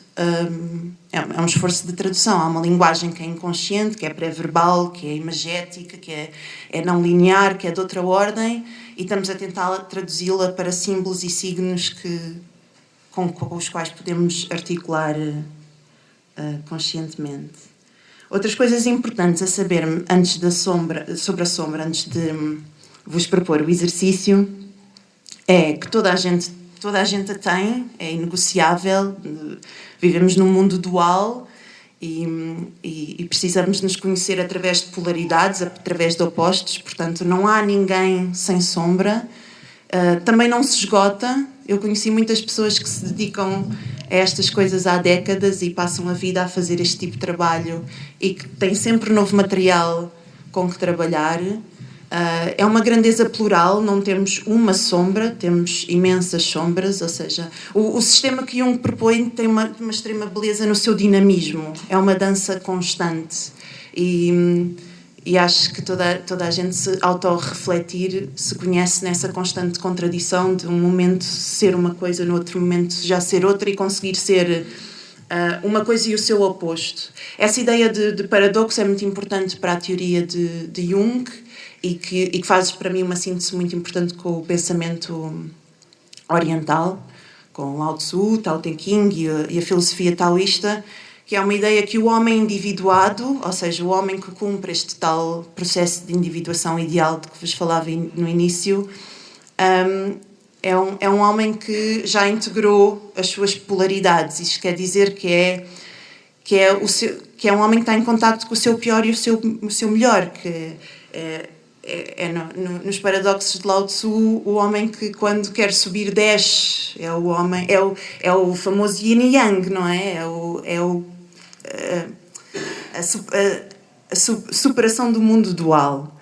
Isto, claro, num estado ideal, mas são linhas, são barómetros bastante orientadores nestes exercícios, tendo em conta que nunca se chega a esse absoluto não dual, segundo Jung, mas mantendo essa perspectiva como ideal, ajuda a ter um farol neste processo que, volto a dizer, em termos emocionais, é duro. Isto nas nossas vidas, nas vidas de cada um, corresponde provavelmente às crises, às depressões, a todos os períodos mais tumultuosos que passamos de não encontro de nós mesmos.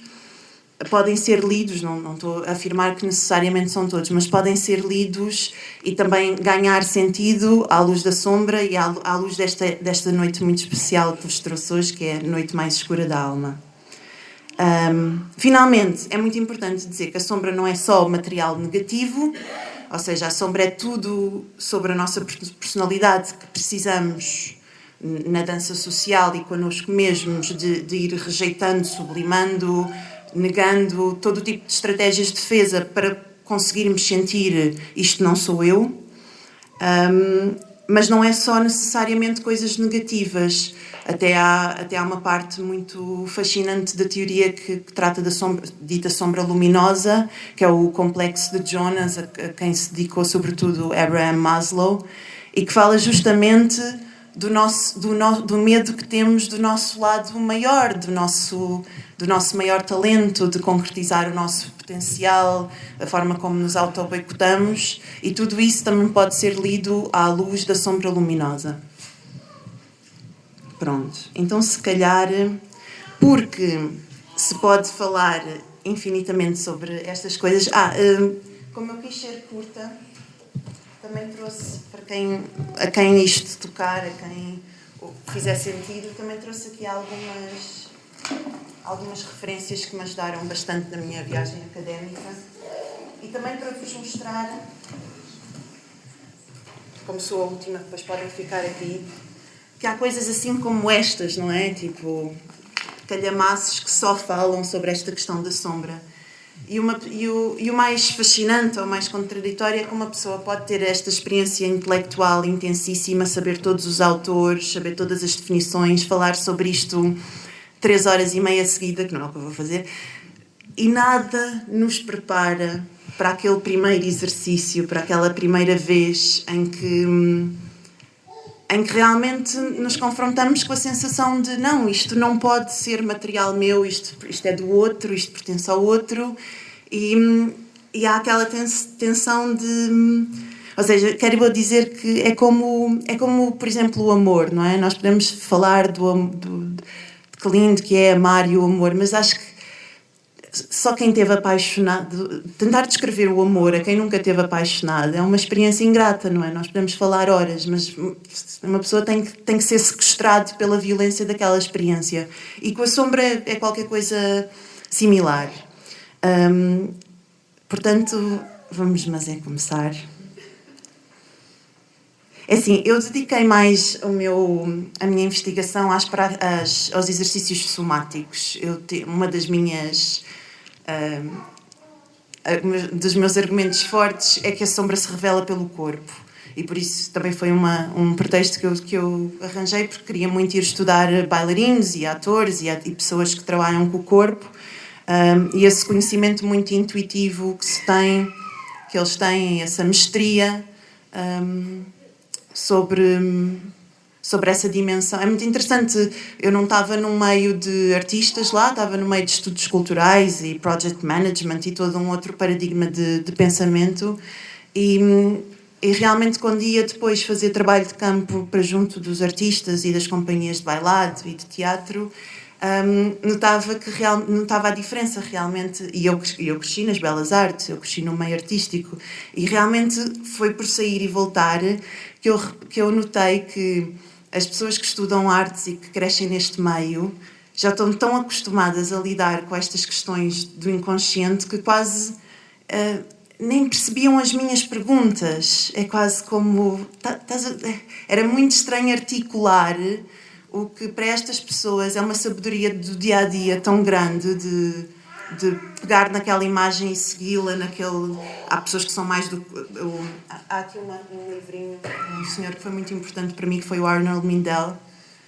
Este livro é tão fininho e é uma bomba, e ele fala de canais, não é? E que cada um de nós, e é através desses diferentes canais que o inconsciente está sempre a comunicar com o material não consciente, está sempre a tentar essa tensão de resvalar para dentro.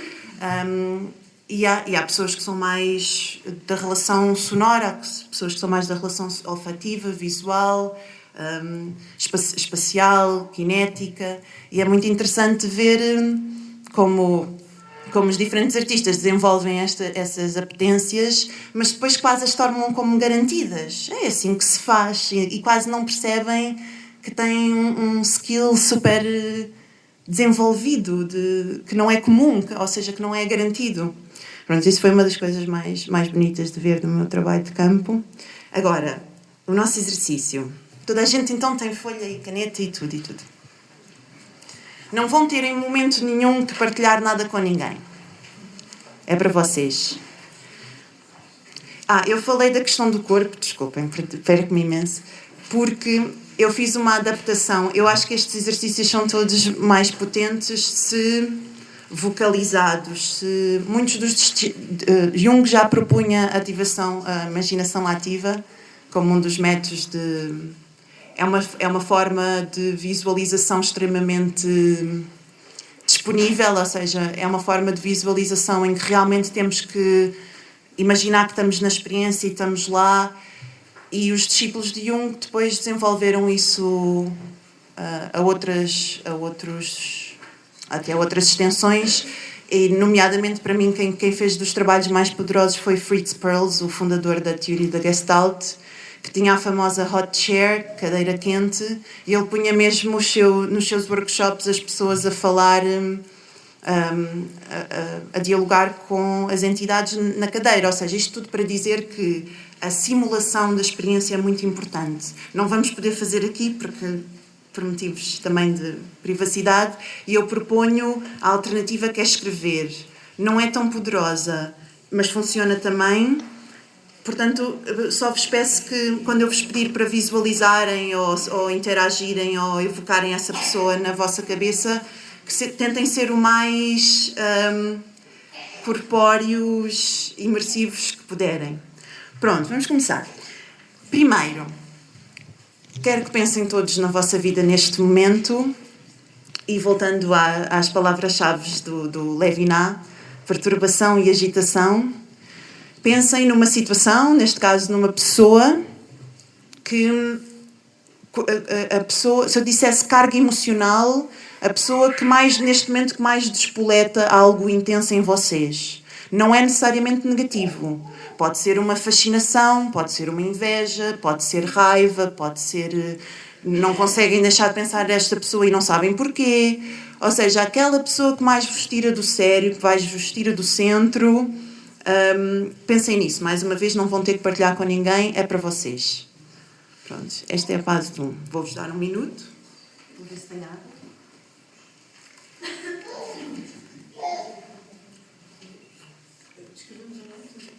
Sim, escrevam para vocês.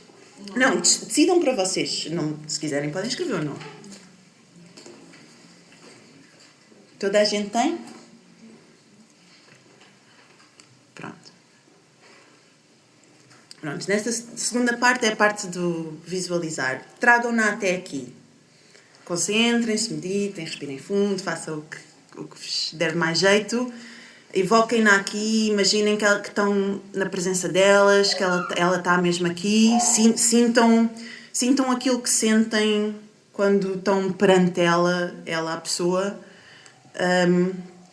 E comecem então a anotar, esta fase do exercício, vão anotar. A regra é a terceira pessoa. Vão ter que usar ele ou ela.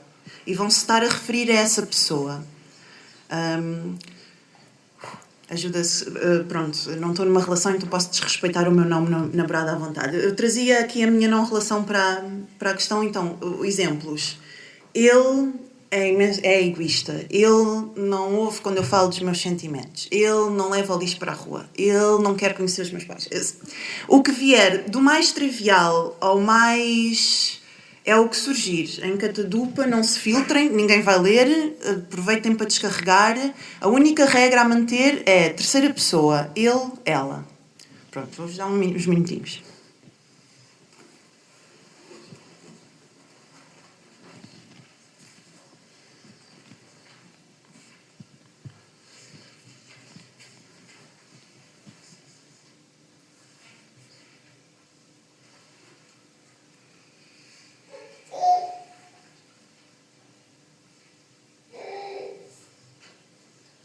Se calhar seguimos, porque ainda vão ter mais oportunidade de descarregar nessa pessoa.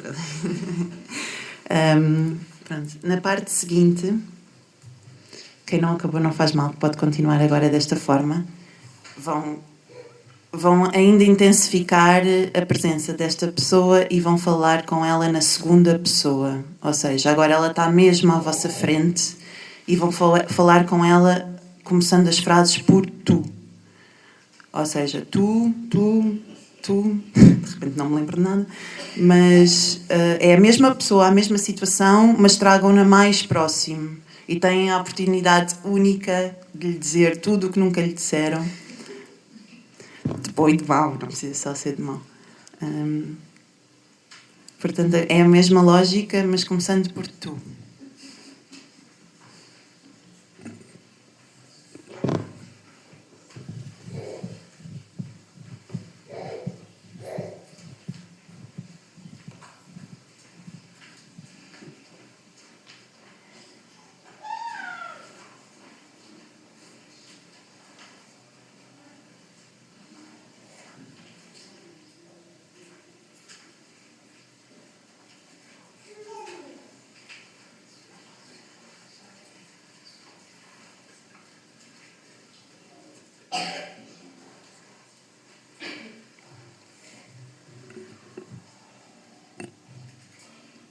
Não sei se podemos seguir.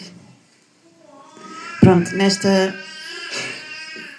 neste momento haveria aqui uma etapa que não vamos fazer, mas só para quem tiver a fazer sentido pode anotar as perguntas, que é, neste momento estaríamos mesmo em dramatização, no sentido não de drama, mas de... A pessoa estaria mesmo à nossa frente e estaríamos mesmo a falar com ela, o mais verosímil possível, e aí surge a oportunidade de lhe fazer perguntas.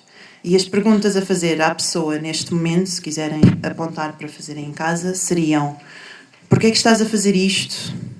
O que é que queres de mim? E a terceira tem uma variação, que é: o que é que me queres ensinar ou o que é que eu tenho que aprender? E o mais interessante é que, obviamente, são vocês mesmos que vão ter que escrever as respostas desta pessoa. Este seria, então, a etapa do exercício que vamos saltar. Eu repito as perguntas. As perguntas são 3 e é: 1. Porquê é que estás a fazer isto? O que é que queres de mim? E a variação da terceira, o que vos fizer mais sentido, é: o que é que me queres ensinar ou o que é que eu tenho que aprender?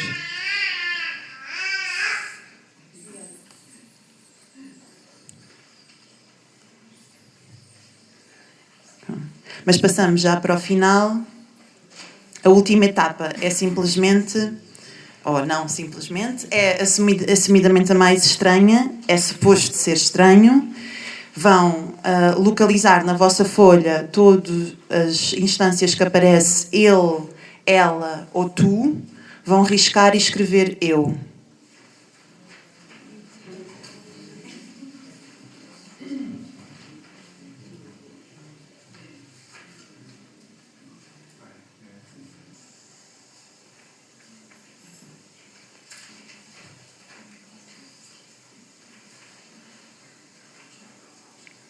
Pronto, esta fase é a última etapa, este é o fim do exercício, mas na realidade o trabalho começa aqui, porque aqui pode acontecer tudo, aqui supostamente é onde vêm todas as resistências ao de cima, aqui é onde o exercício não faz mesmo sentido e não faz mal, é onde isto tudo é uma grande parvoíce e não faz mal, é onde isto... que é que eu estou aqui a fazer, que perda de tempo, isto não sou nada eu e não faz mal. Tudo isso é para... Ou quando uma frase realmente ancora em algum sítio difícil e percebemos que sim e é muito duro, também não faz mal. Ou seja, o exercício pode chegar a nós de qualquer forma, mas a proposta é chegar aqui a este último passo. Este exercício que eu vos dei é a forma mais simples de caçar a sombra, chama-se 3-2-1, porque se passa da terceira, segunda, primeira pessoa. E também em inglês é face it, talk to it, be it, ou seja, encara, dialoga com ela e torna-te ela. Esta ela, obviamente, é a sombra. E o mais difícil de tudo, porque é isso que nos põe em causa a nossa identidade, obviamente, é esta fase final. Portanto, o trabalho começa aqui no sentido de estas frases que agora estão nesse papel, não as racionalizem. Tenho mesmo que tentar perceber, e isto para mim é corpo, até que extensão elas podem estar-vos a mostrar alguma coisa. Se não tiverem, também não faz mal, fiquem com o papel, vejam daqui a uns dias, nunca se sabe o que pode acontecer. Isto que acabámos de fazer foi um cheirinho, mas mostra... É assim que Jung propõe os seus discípulos que funciona a sombra, ou seja, ela nunca se dá a ver a nós diretamente, nós separamos-nos dela e ela está constantemente a atingir o nosso mundo exterior de emoções fortes. Isto para vos dizer a grande oportunidade de fazer este trabalho, que é nos liberta, tanto a nós como às pessoas à nossa volta, de estarmos a carregar constantemente estas projeções. E sobretudo nos contextos que eu estudei, que era de criação em grupo, os grupos são arenas super férteis. Nós encontramos uns com os outros e estamos sempre a projetar. É da nossa natureza social. Mas um grupo é tanto mais maduro ou tanto mais saudável quanto mais os seus indivíduos estiverem, vamos dizer, lúcidos, em contacto. Não é não terem sombras, que isso também não existe. É estarem em contacto de quando estão a projetar, de quando essas cargas emocionais aparecem, conseguirem ou seja, fazer o 3-2-1 automaticamente. E é possível, e eu, depois de 6 anos, achei que valia muito a pena e por isso é que resolvi, quando recebi o convite da Patrícia, resolvi vir buscar falar das sombras. Pronto, desejo uma boa travessia negra da alma e mandem postais.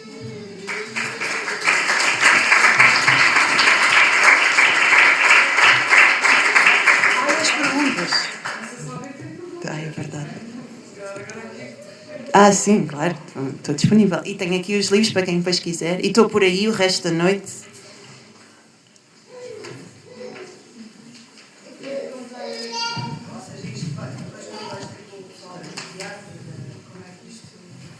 Isto tem a ver também com esse estudo.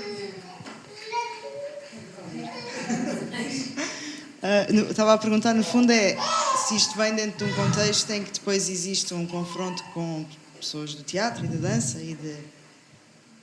Como é que isto... Ou se não é nada disso? É assim, eu confesso que foi muito gelatinoso, porque isto, quando te dedicas a estudar expressões do inconsciente e do subconsciente, é uma dor de cabeça de 6 anos, sobretudo dentro da tradição académica que quer tudo. E nisso, ter encontrado o conceito de sombra de Jung salvou-me. porque eu queria muito mais falar, eu queria falar do inconsciente coletivo e de outro tipo de dimensões, e que de todo não conseguia arranjar stakeholders, ninguém que me apoiasse, porque é tudo tão peganhoso, não é? Peganhento. E pronto, pelo menos Jung obviamente é uma persona muito não grata no meio académico, muito. Eu dizia o nome dele e metade das pessoas já estavam ou a rebolar os olhos ou a ficar brancos ou a sair. Mas eu achei que esta dinâmica que ele propõe, e depois as pessoas, descobri uma série de, não diretamente discípulos, mas pessoas daquela altura como o Mindel, o Fritz Perls, o Lowen, também a tradição toda do Reich, que fizeram um trabalho incrível. E então, isto para dizer que eu tinha 4 grandes grupos de observação. A pergunta mais simples era: o que é que nós sabemos sobre traduzir o sinal inconsciente ou subconsciente à consciência? O que é que nós sabemos sobre trabalhar com esta questão da sombra? Então observei os 4 grupos eram terapeutas, self-development coaches, essa coisa mais informal, artistas. Caraças, está-me a faltar o quarto. E havia um quarto, que agora está-me a dar uma branca. Pronto. Claro, o caminho espiritual. Sim, também fui observar os místicos, e que é interessante, isso é todo um outro tema, mas onde se encontra às vezes as sombras mais carregadas são, porque há o Jung também dizia, quanto mais apegado estiveres à luz, mais estás a alimentar a tua sombra, ou seja, quanto mais intensamente houver um traço da nossa personalidade, o qual não negociamos, e somos mesmo aquilo, com certeza estamos também a dar muita força ao seu oposto. E por isso é que a Igreja Cristã e os gurus estamos cheios de histórias escandalosas que também encaixam muito bem nesta leitura de pessoas cuja identidade está altamente identificada com qualidades luminosas que necessariamente estão a alimentar um lado sombrio. Acho que respondi à tua pergunta. Pronto, eu chegava lá. Os quatro grupos tinham processos de trabalho diferentes, entrevista e observação, sobretudo, mas, sobretudo com os artistas, não fazia sentido perguntar-lhes, por isso é que eu falei daquela distinção de início. Os terapeutas, ou os coaches, ou as pessoas na área de self-development, têm um discurso muito mais autorreflexivo sobre estes processos. Os artistas são mestres, mas fazem, estão no processo, e se tu lhe perguntas, se tu queres muito desconstruir, é quase uma mística, há uma resistência que eu também percebo, sei lá, em relação ao que eu mais faço, que é escrever. Também não sei se me interessa muito pensar se é a musa ou se é chegar ali e seguir o impulso, não é? E acho que isso foi muita experiência que eu tive com tentar entrevistar artistas, que havia muito pouco sumo, muita capacidade de articular, mas depois muita potência, muito know-how prático, de estar em contacto todos os dias com o processo de tornar o não formal formal, por assim dizer, também podes dizê-lo assim. Nem tudo tem que ser tão... o inconsciente, às vezes é só uma coisa que não existe, uma potência em algo que existe. Foi assim.